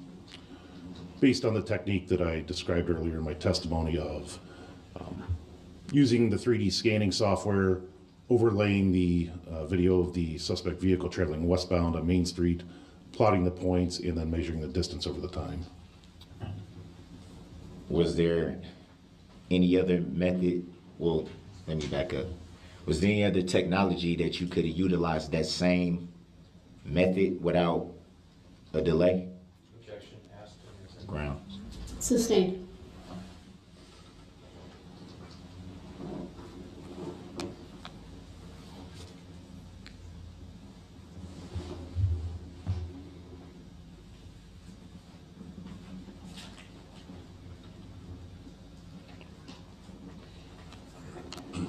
You stated that you've done speed analysis numerous times. Would that be fair to say? In what regards? In what example? To any cases before this one? In training examples, not in an investigation done by our agency. So it'd be fair to say you yourself haven't done very many speed analysis. I couldn't give you a firm number of how many we did in training over that time. But no, Not we, you. I'm asking specific to you yourself. outside of this current investigation, I have not currently performed any for any other agency yet, no. So would it be fair to say that maybe you could have been off on a few of your analysis, being that it was your first time doing it in a live investigation, as you coined it? No, I would not say that. Grounds? Argumentative. Hold on. What's the objection? Calls for speculation and argumentative. Grounds. Better grounds than that. Mr. Brooks, what was your question again? My question was that would it be fair to say that since he's stated that this was his first time doing a speed analysis in a live investigation, and he pretty much haven't done it before, would it be fair to say that maybe he could have been off a little bit on his calculations, being that it was his first time? Overruled, he may answer. I would say no to that. With this, again, we're following the premise of digital forensics. It's a scientific process. We learn a technique. We follow the process. We follow the standards. It's designed to be verifiable and repeatable by anybody else that would have that training and that software performant. The files can be turned over to another person with equal training, and they should be able to walk step by step and still come to the same conclusion. So I would say I'm confident in the speed that was obtained. So if someone else can come to the same conclusions that you came to, is it fair to say that someone else a little more experienced could have been tapped to do the speed analysis instead of yourself? We didn't have anybody more experienced in this area or our agency for this particular method. Is it possible that a different agency could have been tapped to do the speed analysis? Objection. This is outside of the witness's Grounds. personal knowledge. Grounds. Sustained as to the form of the question. Besides yourself, do you know of anybody that can do this analysis and come to the same conclusions as yourself? I know of the company that provided the training. Other than that, I do not know anybody personally in this area or other investigators to use this specific technique. Would it be fair to say that you weren't the only one being trained through video and the like? Sorry, I don't understand the question.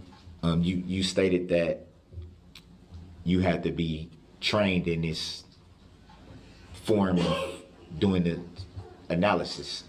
You stated the classes were, I think, from somewhere from May to August, you stated. Would that be fair to say? Yes, What I'm asking is, were you the only person that was taking those classes?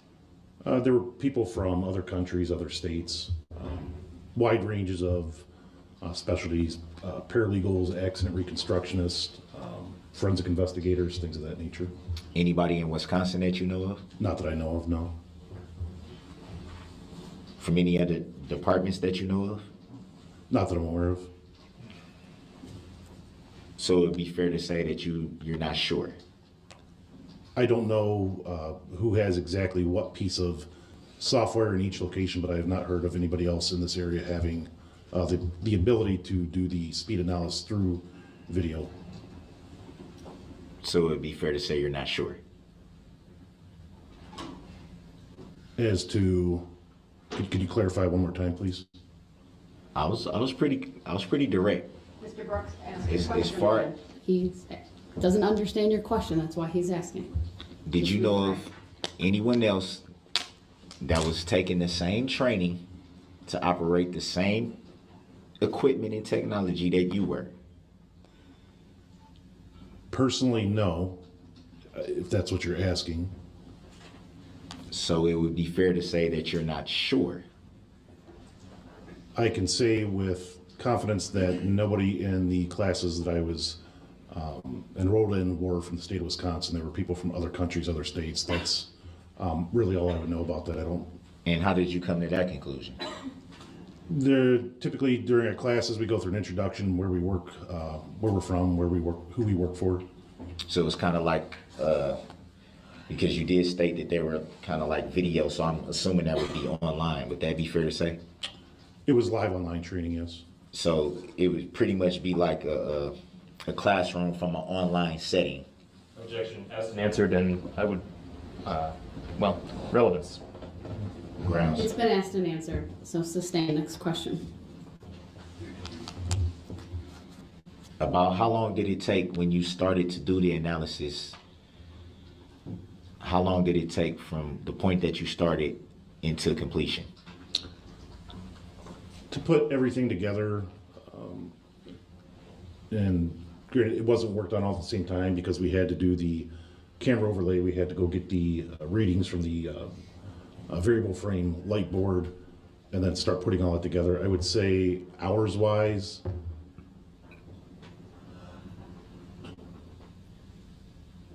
I would say probably someplace between 20 and 24 hours to put it all together. So about roughly a day. Well, work days probably 3 days or so. And would it be any reason why you, if you knew that you were being certified for that analysis, would it be any reason why you wouldn't start getting things in place beforehand to be ready to go as soon as you needed to be ready to go? I had the surveillance videos that we were using from Bosco Social Club in place. I asked Specialist Platt and Specialist Schmidt to assist with the 3D scanning prior to having the last certification in place, so that everything was there and ready to go once I had that certification. So it'd be fair to say that you had help in getting everything ready. With the 3D scan,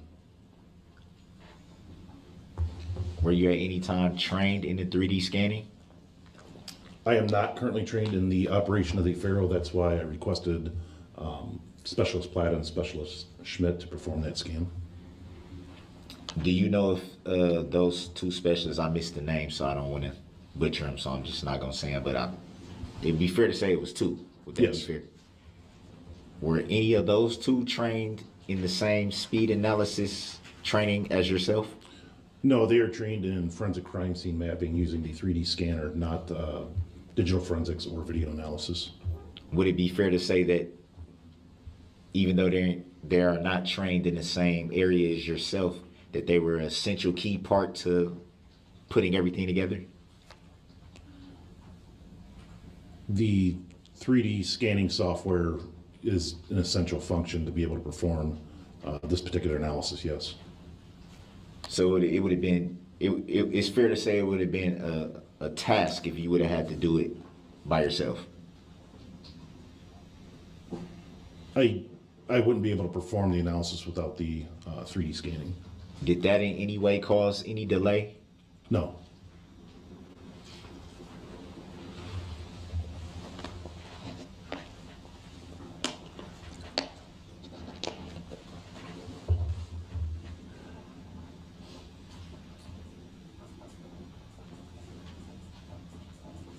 Do you recall about what date you started the analysis? I Asked and answered. Browns. Overruled, he may answer. believe the 3D scanning took place on the early morning hours of, I want to say, August 10th. When I had Specialist Platt and Schmidt perform the 3D scan, they went back downtown early in the morning to try and do it when there was little vehicles as possible on the roadways so that it wouldn't interfere with the actual diagram scan. I want to say the last certification was obtained somewhere right around August 16th, and then it was putting everything together afterwards.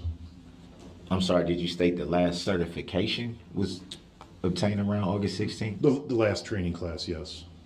So at the time that you started, you weren't yet certified? I had not started anything as far as the speed analysis prior to that. Why would you be starting the prep for the analysis if you were not yet certified? Objection. Grounds. Sustained as to the form of the question. You just stated that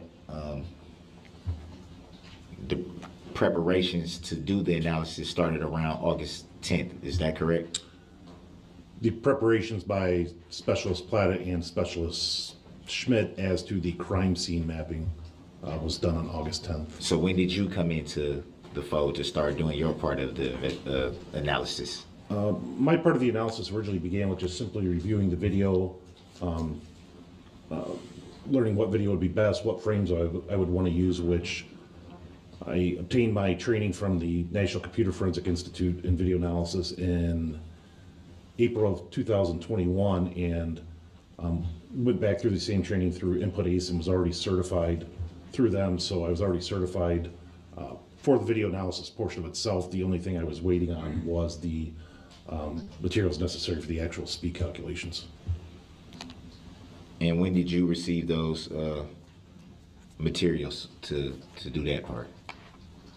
The certification was obtained on, I believe, right around August 16th. I can't remember if it was that day exactly, but But it is fair to say that you had already started work before the date of August 16th. Objection, asked and answered. Sustained. So when did you actually start to do the analysis? What date was that? Same objection. Grounds. Sustained. Do you know about the date that you completed your analysis? I believe it was somewhere around August 23rd, 22nd, 23rd. So it'd be fair to say roughly about a week or so? Roughly, yes. And do you recall when you actually turned in the analysis information? I believe it was around August 23rd, right around there. Do you recall who you turned the analysis information in to? I turned it into my supervisor, who then electronically forwarded it to the Waukesha County District Attorney's Office. Any idea how long it took for it to be viewed? No, I do not know.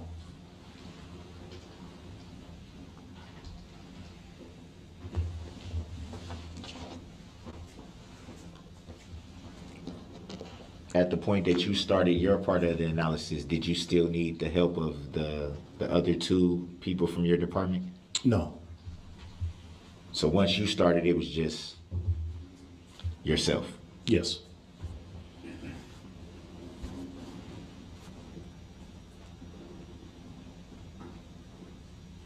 And you were confident that you were fully trained, you wouldn't have any hiccups working this technology for the first time. Correct. You were pretty sure that you would get everything on point. Yes. No further questions. Hey, redirect. Thank you. The video in question from Bosco's Social Club was recorded during the Christmas parade on November 21st of 2021. Is that correct? Yes. You went to Bosco's in August to obtain that video, correct? Or I should say you obtained that video and then in August conducted your speed analysis with it, right? Yes, that's correct. August of 2022. That's fair. August 2022. I stand corrected. Correct? Yes. Okay. If you were to clean slate, take that video file, start your calculations here today, would you come to the same conclusion in terms of miles per hour over those 26 frames? Yes. Objection, hearsay. Overruled his answer in my stand. The software that we're talking about is called Input ACE. Correct. It started off Input ACE in, I believe it was the earlier part of this year, Axon. They also make tasers, body cameras, things like that. They purchased the company now. It's called, the software is called Axon Investigate. At the start of this, it was called Input ACE. You're certified to conduct speed analysis using that software? Yes. This case is not the first time that you used that software, is that correct? Correct. Overruled. You asked him questions about that, so he gets to redirect. He may answer. Correct. You used the software to conduct speed analysis on prior occasions, right? Yes. As part of your training. Yes. Your training involves using the Faro 3D scanning tool, correct? Well, No, That was not He stated. hasn't provided the answer. So rephrase your question, please. sure. During your training to use the Input ACE software, did you follow the same procedure in terms of using the Faro 3D scanning? Objection. That's hearsay. Overruled. Not hearsay. Go ahead. the procedures were the same. However, during training examples, throughout the country, there's different 3D crime scene scanners out there. Trimble, Leica, Faro, Total. They used various different ones during the training examples of what they had set up. The software worked similar. The methods were the same, regardless of which 3D scanner you use. Okay. And as a result of that training and the multiple times that you used this software to conduct speed analysis, you obtained a certification, correct? Yes. Okay. Are you the first person to testify about speed analysis using the Input ACE software in any court in this country? No. Objection. Overruled. His answer may stand. So when reference was made during cross-examination about this being new, air quotes, software or new technology, is that an accurate description of the technology? No. it's Objection. not. I was referring it to it being new to him, strictly to Your himself. objections noted. His answer may stand. Next question, please. Is this this technology, the software program Input ACE, used exclusively by law enforcement? No, it is not. Who else uses it? Accident reconstructionists, insurance companies, defense attorneys, law enforcement. It's available to anybody that provides payment, goes through the training, things of that nature. That's all I have. Thank you. All right, thank you. You may step down. Thank you.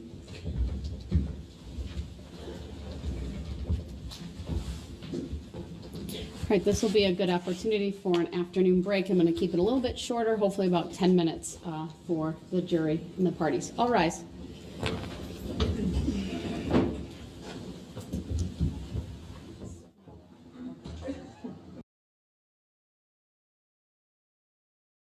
Brooks identified needing an interpreter. Let me check on that during the break, Your Honor. Thank you. I would appreciate that because then I would like to utilize the interpreter. The only other request, since we were only able to secure one interpreter, would be to put to have a different witness in between the two so that the interpreter has an appropriate break.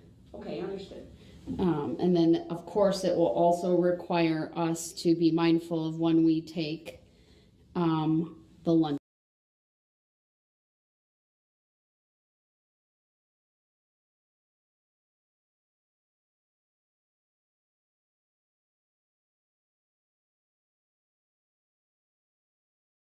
hour, since the interpreter is available from 12 until 3:30.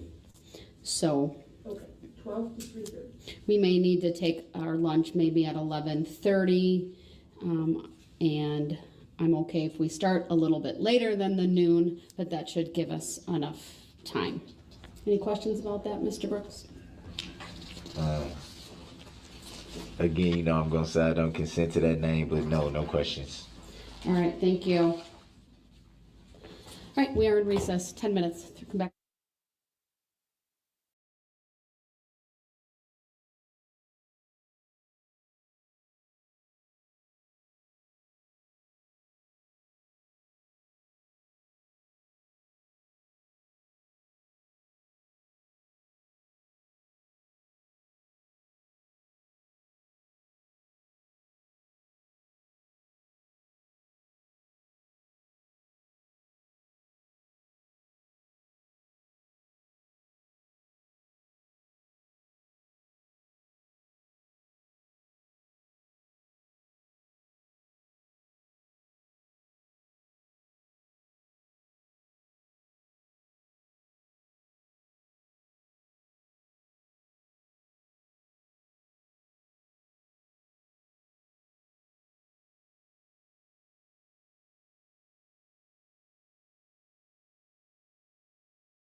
The record, All right, we are officially back on the record. Then appearances are as they were before. We'll bring the jury out, and then the state may call its next witness. So go ahead. Perfect time for the record to address their subject matter. Your jurisdiction, Your Honor. Be a perfect Denied. time. The What? request to address it is denied. Is that a judicial determination, Your Honor? It's denied. Is that I'm not going to address it right now. I've addressed it previously. There's no new information. Denied. Is it a judicial determination you're making, Your Honor? The record speaks for itself. Can it be filed in a motion? I don't understand the question. Can I file the motion that I've been I'm not going to answer raising? that, sir. I'm not going to direct you to file something or not file something. The jury's coming out. Is that a judicial determination, Your Honor? All right. It's a tacit agreement. It's a tacit agreement.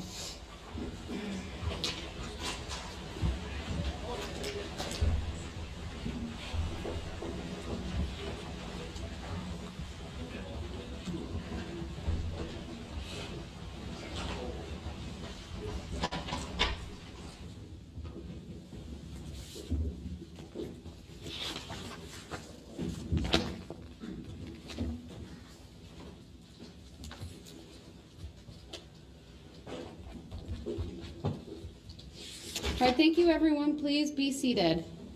Statement call its next witness. Thank you. The state calls Deborah Ramirez.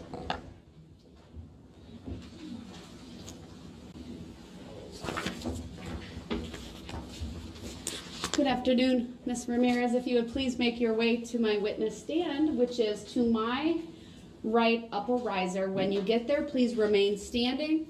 Raise your right hand, and then my clerk, Teresa, who's all the way across from you, will swear you in.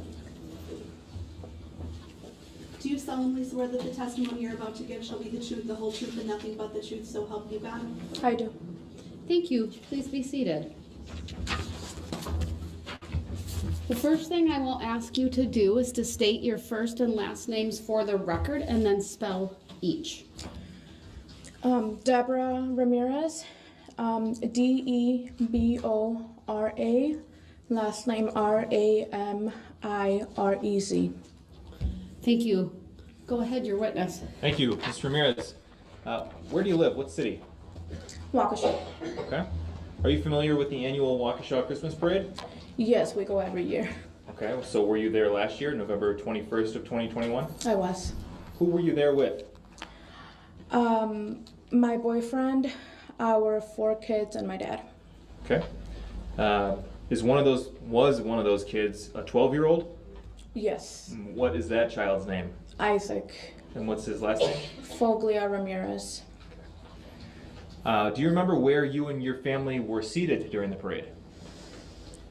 I can't remember the exact street name. We were across the street from Chef Pam's kitchen. Do you know if you were on Main Street? Yes. Do you remember what intersection you were near? I can't remember. Okay. May we please display for the jury and the witness exhibit number 15, which is previously published. Go ahead.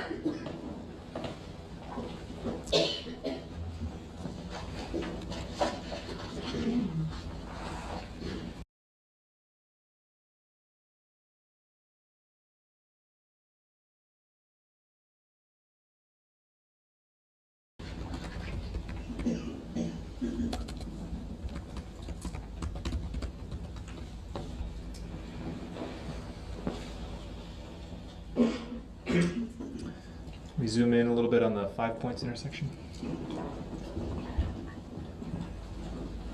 Okay, do you see the screen in front of you, Ms. Ramirez? I do. Do you see a green box with your name and Isaac's name in it? Yes. Do you see a black line connecting that box to an orange star? Yes. Are you familiar with the area that this map represents? Yes. Okay. In terms of the Sunday afternoon of the Christmas parade last year, Is that orange star an accurate representation of the approximate area where you and your family were watching the Christmas parade? Yes, it is. Okay. Do you remember anything significant or out of the ordinary happening while you were watching the parade?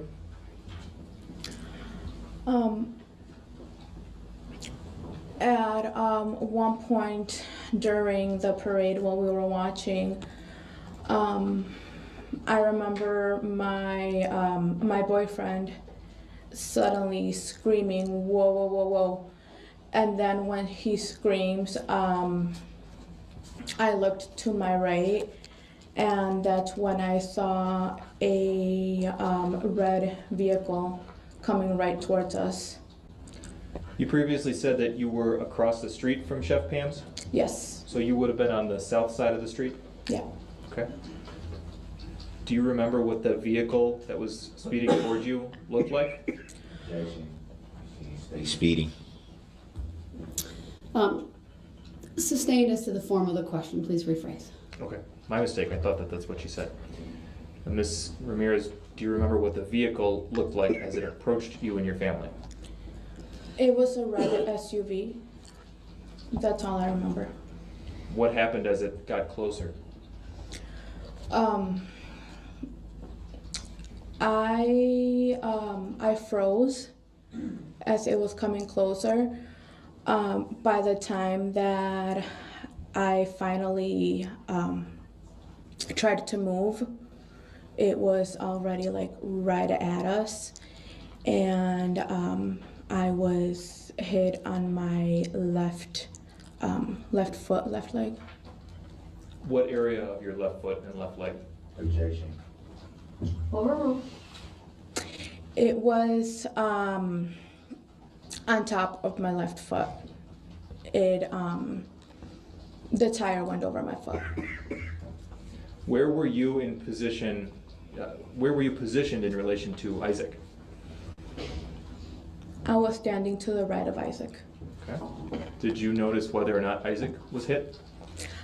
I did not until I didn't know he was hit until after it happened, that he said, "Mom, my leg hurts." Isaac was standing next to you, you said? Yes. And the vehicle ran over your left foot. Yes. When you say next to you, do you mean Isaac was immediately to your side, or in front of you, or behind you, or some other description? He was to my left, standing just probably about a few inches ahead of me. Okay. What happened after the vehicle ran over your foot? I fell to the ground, and I was kind of disoriented at first. All I remember was hearing the vehicle speeding past us towards other people. And looking all around me, I just remember seeing a lot of people on the ground as I was looking around to see if my kids were okay. While you were on the ground, could you hear the sound of the vehicle's engine? I The objection's noted. It's overruled. You may answer.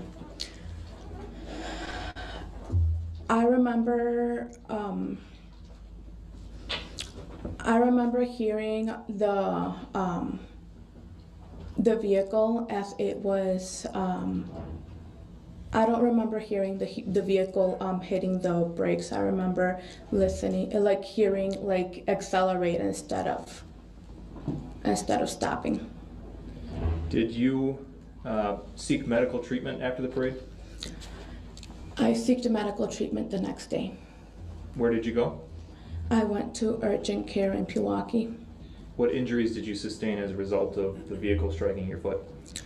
I had a hematoma on my left big toe, and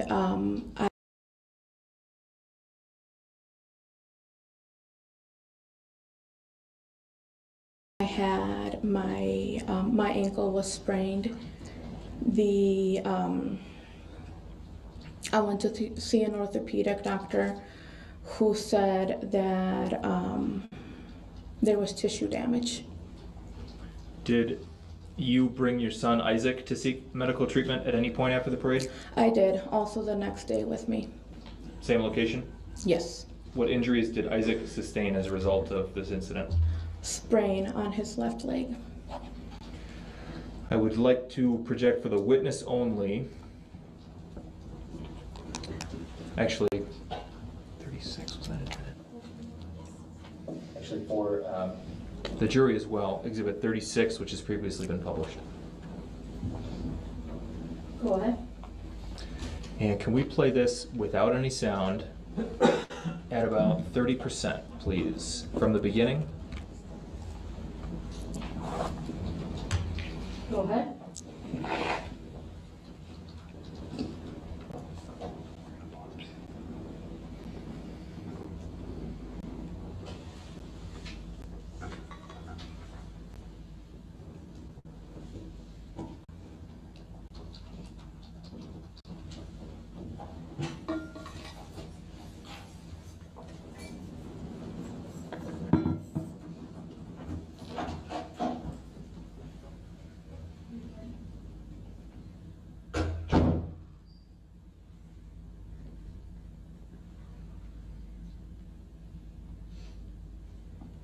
And we can pause there at 9 seconds. Mr. Ramirez, did you see either yourself or your son Isaac in that portion of the video? Slightly, yes. On which side? On the left. And can you describe what you were wearing? I was wearing a pink jacket. Can you describe what Isaac was wearing? He was wearing a green jacket. Can we show for the for the witness only, Exhibit 43? Go ahead. Mr. Ramirez, can you let me know when you see something on the screen in front of you? I can see it. You can, okay. Do you recognize this screenshot? Yes, I do. What does it show us? I can see just a little bit of myself, but I can see Isaac on there. Does this depict you and Isaac before, during, or after you were struck? Before. Is this an accurate depiction of how you looked that day? Yes. Isaac as well? Yes. Move Exhibit 43 into evidence and ask to publish. Objection. Where are they in the video? Your objection is noted. The exhibit number 43 is received. Permission to publish is granted. Can we zoom in on the middle left of that photo, please? Okay, just so we know what we're looking at, the screen in front of you is a touch screen. Can you use your finger and circle Isaac for us? Yes. And that's the green jacket you described? Yes. Okay, and on which side of the screen? On the middle left. Okay. Can you circle yourself now, if you see it? And that's the pink jacket you described? Yep. Right next to Isaac? Yes. All right, we can clear that, please.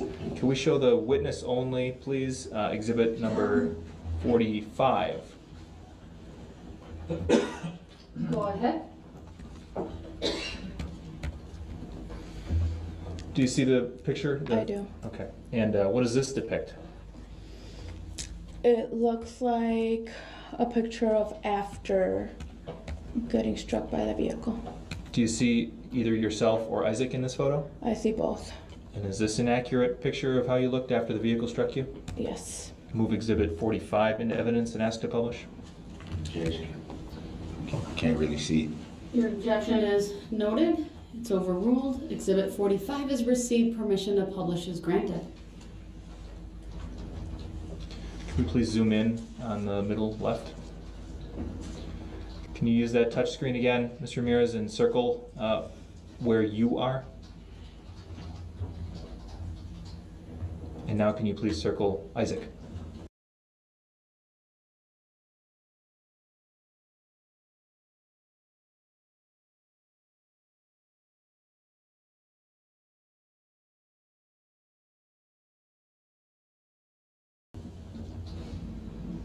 Same pink and green jackets we've been talking about? Yes. Left side of the screen? Yes. Okay, we can clear that, please. Could we please show the witness only, exhibit number 40? Go ahead.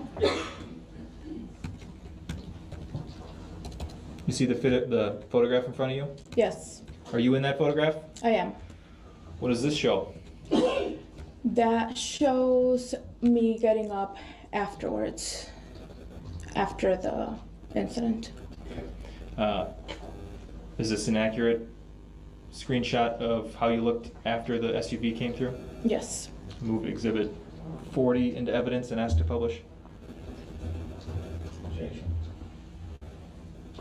Exhibit 40 is received, permission to publish is granted, similar to one of the prior exhibits. You'll notice there are some comments on the right-hand side. The jury is instructed to disregard those when considering this exhibit.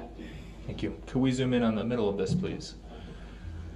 Once again, Mr. Ramirez, if you see yourself, could you please circle yourself for us? Thank you. And do you see Isaac in this screenshot? I don't. Okay. We can clear that and zoom back out. That's it. That's all I have for this witness. Thank you. All right, thank you. Quick objection on that last exhibit, because you just said that. We'll take that up outside the presence of the jury. Don't let me forget. All right, then go ahead if you have any cross for this witness. You stated that you went to the urgent care in Pewaukee the next day. Would that be fair to say? Yes, it is. What caused the day delay? As I was trying to find my other child who was at the parade but not with, like, right with me, among all the other people that were injured, I was able to see how many people were on the ground needing immediate help, how much blood was on the ground at that time, that I chose to wait until the next day, since I knew I was hurt, but I did not need immediate attention as other people did. So you had went home for the evening and decided to just go to urgent care the next day? Yes. So from your recollection, you weren't in need of immediate medical attention? I was in need of medical attention, but not immediately. Any reason why you didn't take your son to seek immediate attention? He was able to walk out of there with me. He was limping, but he was able to walk out of there with me. So that's why we decided to wait until the next day.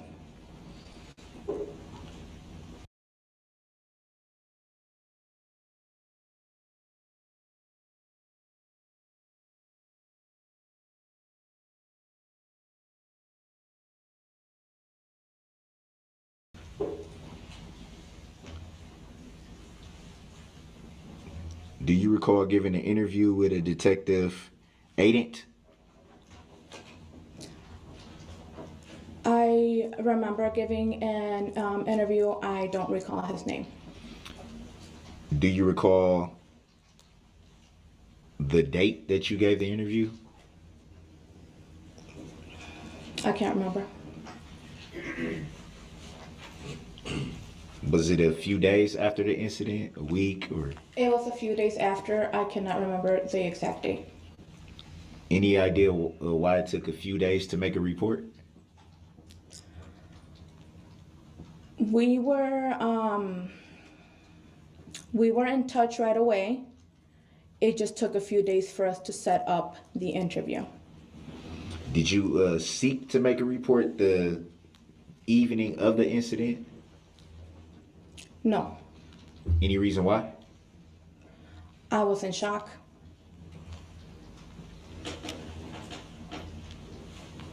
So at the time, you didn't feel like you needed to make a report immediately? Would that be fair to say? As I said before, I was in shock. I got home with a basically mental breakdown. So I was crying when I got home. I did not think of anything else.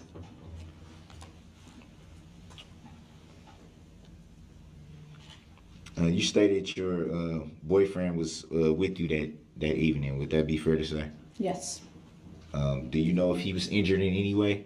he was not.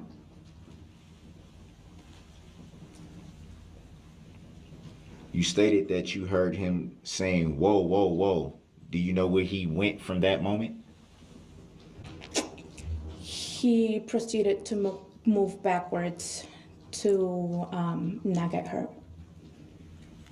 In the videos that you saw, did you see him in the video anywhere? I can't remember. So it'd be fair to say that you couldn't see him in the videos that you just saw like 2-3 minutes ago. I could see myself and Isaac. I remember what we were wearing. I cannot remember what he was wearing. Any reason why you remember what you and your son was wearing, but not your boyfriend who was present with you at the incident? Because I'm the one that dresses myself and my child. I don't know what he wears at that time, at any time. Do you remember seeing him directly after the incident? I do. Did he leave with you when you left to go home? He did, yes.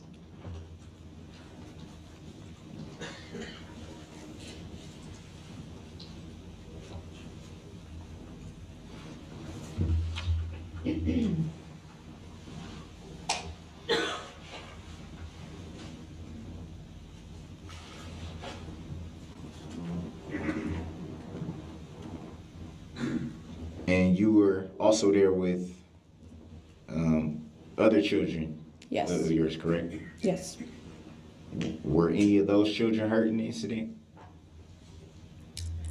Just scrapes from moving out of the way, but not hurt by the vehicle. So they weren't struck by the vehicle to your knowledge? They were not.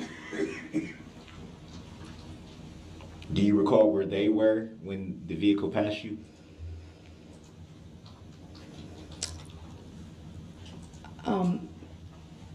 Where they were exactly when the vehicle passed, I know that they were to the right of me. I believe they were behind me at the time. Do you know about how far approximately from you they were? I do not.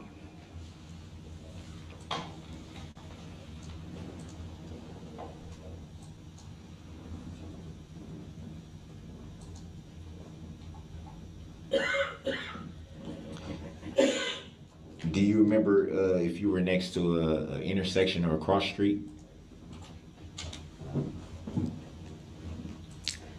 To the left of me, there was an intersection. I was not directly at the intersection, as there were more people to the left of me. Do you remember what intersection that was?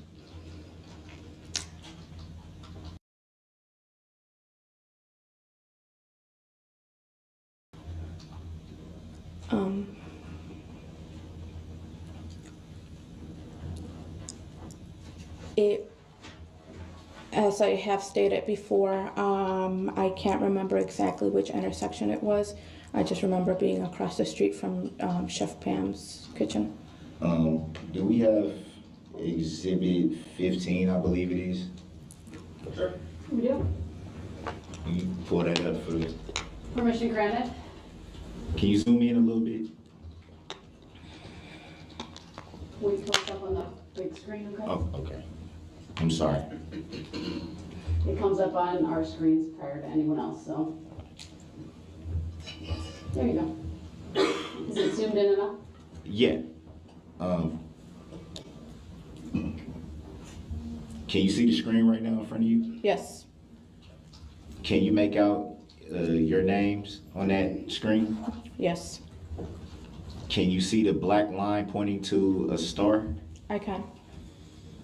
Where would you estimate that is? That looks like it's on Main Street and Broadway. So it would be fair to say that that cross street was in fact Broadway? Yes, Can the record reflect that the cross street of Broadway is identified? The record will so reflect. Do you see the red line right there under the star inside of the police badge emblem? yes, Do you know what that red line indicates? I do not. Do you know if there was a barrier at that intersection?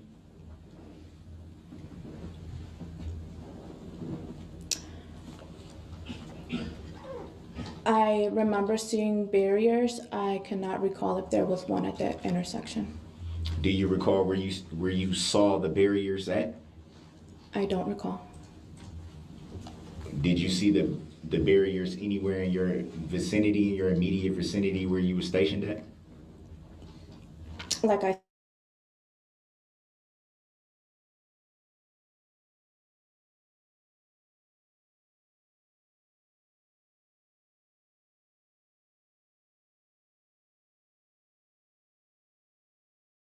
said,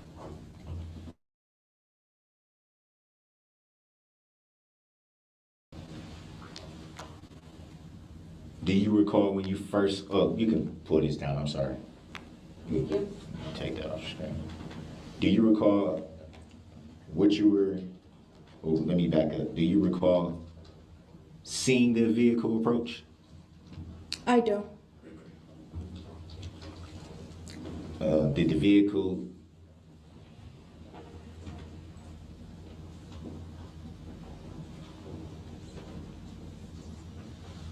strike that? Were you able to estimate how fast the vehicle was traveling at that point when it was approaching you? I wouldn't know how fast it was traveling. Could you make out the make and model of the vehicle that was approaching? All I remember is there was a red SUV. I can't remember I wasn't able to see what the make and model was. Did you see the driver? I did not. Were there any tints to the vehicle that you recall? I can't remember.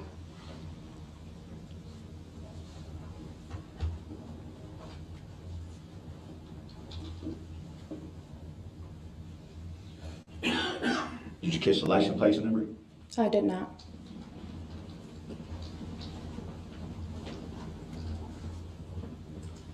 Did you observe the vehicle strike anyone before it got to you? Yes, I did. After it passed you? Before it passed me. After it passed you? Why don't you ask the question more fully so it's clear? Did you observe the vehicle strike anyone once it passed you?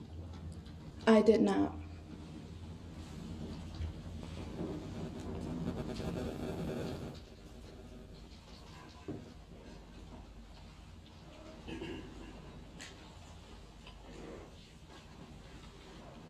Do you recall your boyfriend taking a video of the incident?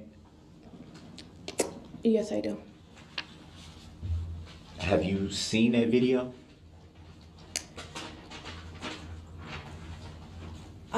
Yes, I have. Was that video given to any law enforcement that you recall? It was not. Any reason why? Because when the vehicle came towards us, it was moving way too much because of him moving back, and it was too blurry to see anything. So it would be fair to say the video was pretty much disregarded at that point. Yes. Any reason why it would be disregarded?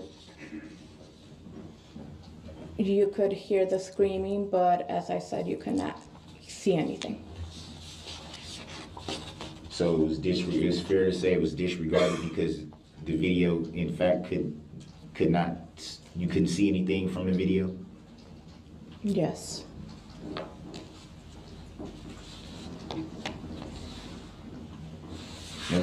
When you and your son were treated for your injuries at Urgent Care in Pewaukee, about how long did the treatment last before you were discharged?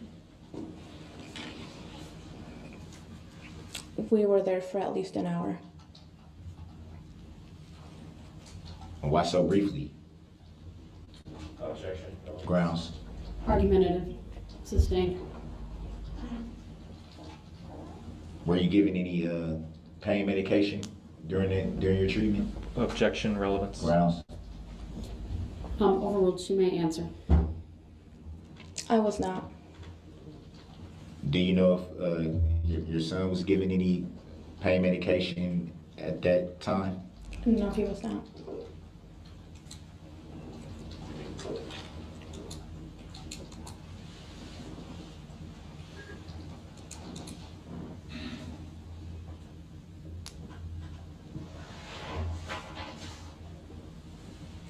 Do you recall it being pretty loud out there that evening?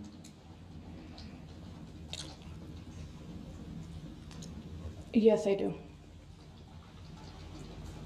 Pretty windy, pretty cold? I can't remember. It'd be fair to say it was chilly enough to wear a jacket or a coat. Would that be fair to say? Yes. Would it be fair to say that maybe it was windy enough to wear a winter cap? Yes.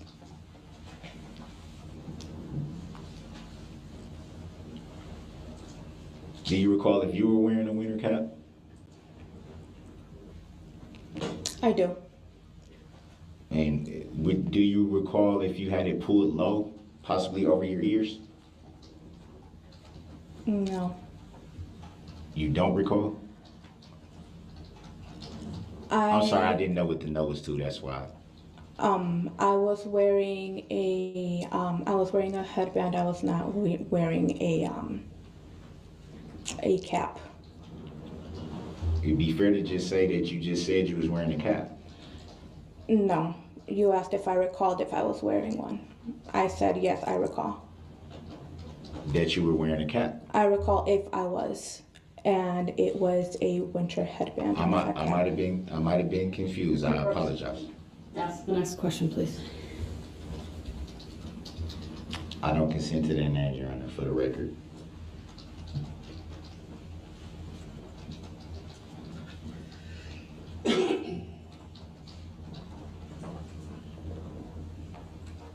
Do you recall if anyone else you was with was wearing a winter cap? I don't recall.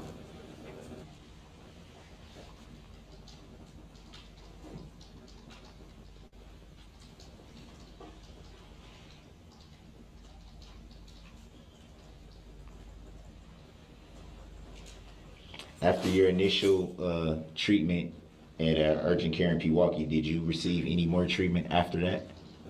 Yes, I did. Did your son receive any more treatment after that? He did not. No further questions. Be redirect.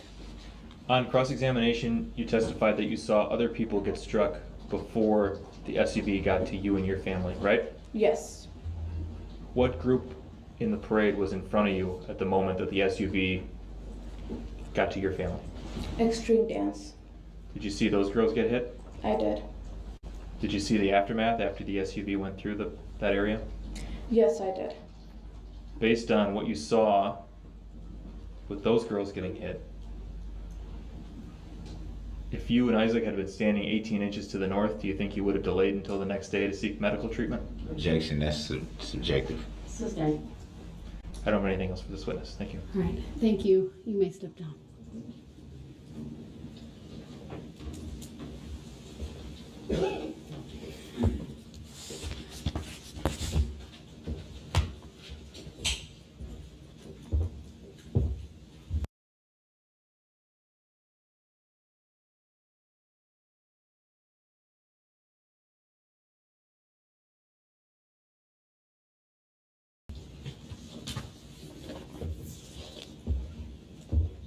All right, we will at least stop with testimony for the day. I do have the instruction to read to the jury. And then once I'm done doing that, you'll be excused for the day. Do not begin your deliberations and discussion of the case until all the evidence is presented and I have instructed you on the law. Do not discuss this case among yourselves or with anyone else until your final deliberations in the jury room. This order is not limited to face-to-face conversations. It also extends to all forms of electronic communications. Do not use any electronic devices such as a mobile phone or computer, text or instant messaging or social networking sites to send or receive any information about this case or your experience as a juror. If you come in contact with the parties, lawyers, interpreters, or witnesses, do not speak with them. For their part, the parties, lawyers, interpreters, and witnesses will not contact or speak with the jurors. Do not listen to any conversation about this case. Do not research any information that you personally think might be helpful to you in understanding the issues presented. Do not investigate this case on your own or visit the scene, either in person or by electronic means. Do not read any newspaper reports or listen to any news reports on radio, television, over the internet, or any other electronic application or tool about this trial. Do not consult dictionaries, computers, electronic applications, social media, the internet, or other reference materials for additional information. Do not seek information regarding the public records of any party or witness in this case. Any information you obtain outside the courtroom could be misleading, inaccurate, or incomplete. Relying on this information is unfair because the parties would not have an opportunity to refute, explain, or correct it. Do not communicate with anyone about this trial or your experience as a juror while you are serving on this jury. Do not use a computer, cell phone, or other electronic device, including personal wearable electronics applications or tools with communication capabilities, to share any information about this case. For example, do not communicate by telephone, blog post, email, text message, instant message, social media post, or in any other way on or off the computer. Do not permit anyone to communicate with you about this matter, either in person, electronically, or by any other means. If anyone does so despite your telling them not to, you should report that to me. I appreciate that it is tempting when you go home in the evening to discuss this case with another member of your household, but you may not do so. This case must be decided by you, the jurors, based on the evidence presented in this courtroom. People not serving on this jury have not heard the evidence, and it is improper for them to influence your deliberations and decision in this case. After this trial is completed, you are free to communicate with anyone in any manner. These rules are intended to assure that jurors remain impartial throughout the trial. If any juror has reason to believe that another juror has violated these rules, you should report that to me.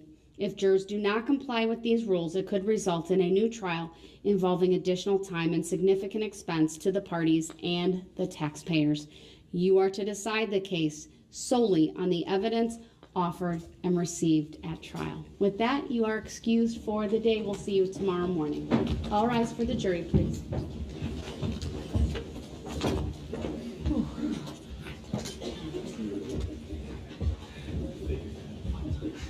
Same thing.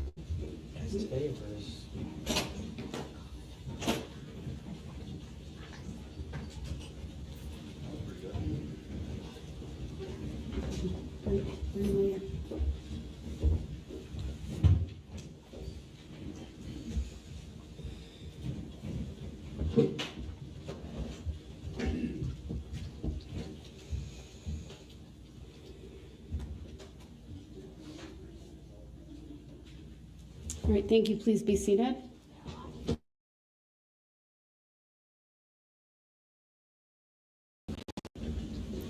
right, Mr. Brooks, I cut you off because I wanted you to raise whatever the issue was outside the presence of the jury. I don't know if you had a question or an objection or a comment, but go ahead.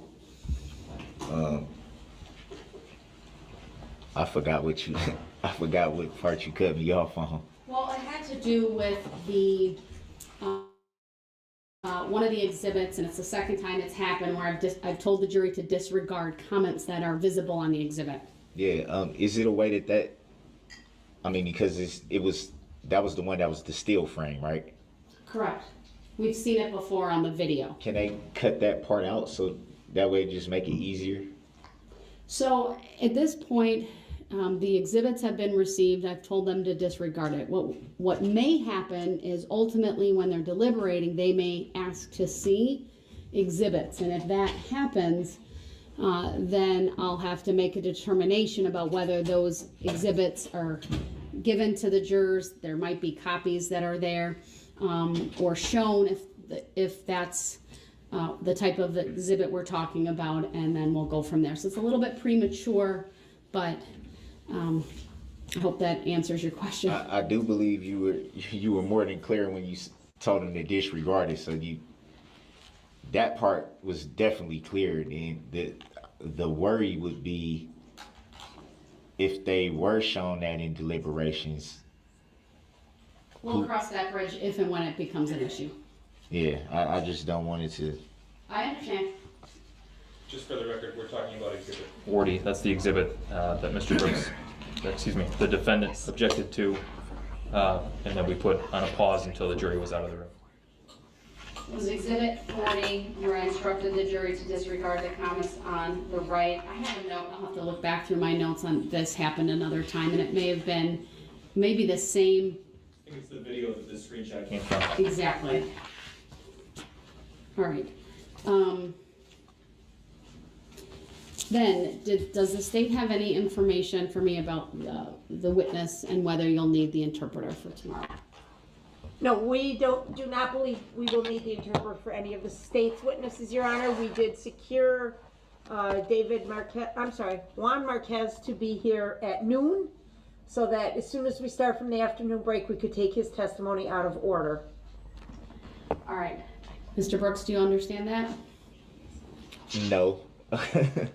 But well, let me advise you, sir, that since there's the need for an interpreter and this court had been going through making, not myself, but the clerk's office, to make arrangements as it relates to this interpreter, I'm going to have you call that witness. It will be out of order. That's not unusual. That happens sometimes, but we at least have that witness available starting at noon. If all goes well, we'll take an early lunch about 11:30. We'll take an hour, and then we'll put Mr. Marquez on at 12:30. You'll do the initial questioning. The state will then do the cross, okay? Did you hear me advise you of that? I'm informed. All right.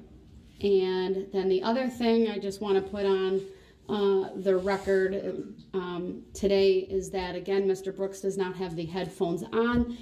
I did not notice any apparent difficulties with your hearing.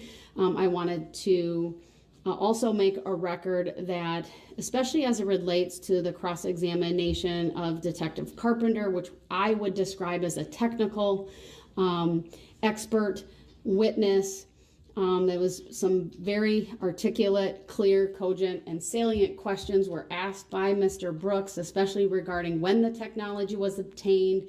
He questioned him about such topics as it was a live case and what that meant, the reliability of the software, the equipment, even the financial issues, not issues, but just how it was obtained, his training, his experience, asking questions regarding did he provide, for example, speed analysis for any other cases and things of that nature. You're certainly questioning other witnesses about whether they've watched videos previously that would go, to their credibility, which is ultimately a jury determination. But I just wanted to put that on the record and commend you for that.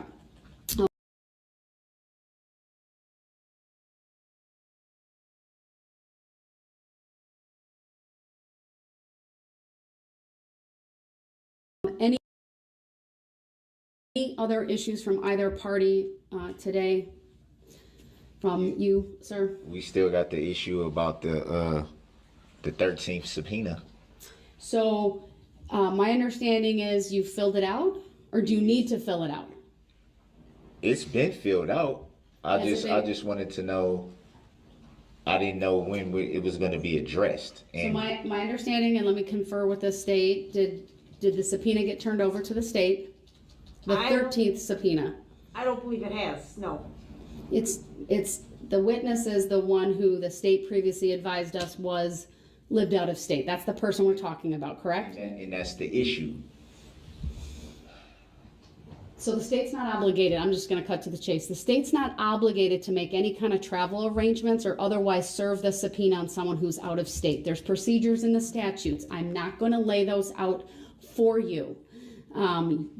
This is one of those things, I'd refer you back to when we went through the waiver of right to attorney form and about how the court can't explain procedure or the law, that you're put in the same position as an attorney who's been practicing here in the state of Wisconsin. I am not going to require the state to make arrangements for an out-of-state witness. That falls on you. For the record, I have to be licensed to be held to the same standard as a licensed attorney. I don't want to get into that because I don't want you to think I'm I trying to argue. disagree with your legal assessment, sir. So your Well- objection's noted for the record. Well, But you're a party to this case, sir, and parties that I are don't self-represented can do things that attorneys can do. A party doesn't need an attorney, for example, to secure a subpoena. So with that, I believe that addresses the 13th subpoena. Any other issues? I intended to have 13 witnesses. So if I'm obviously not able to call the 13th witness, how do I get my 13th witness?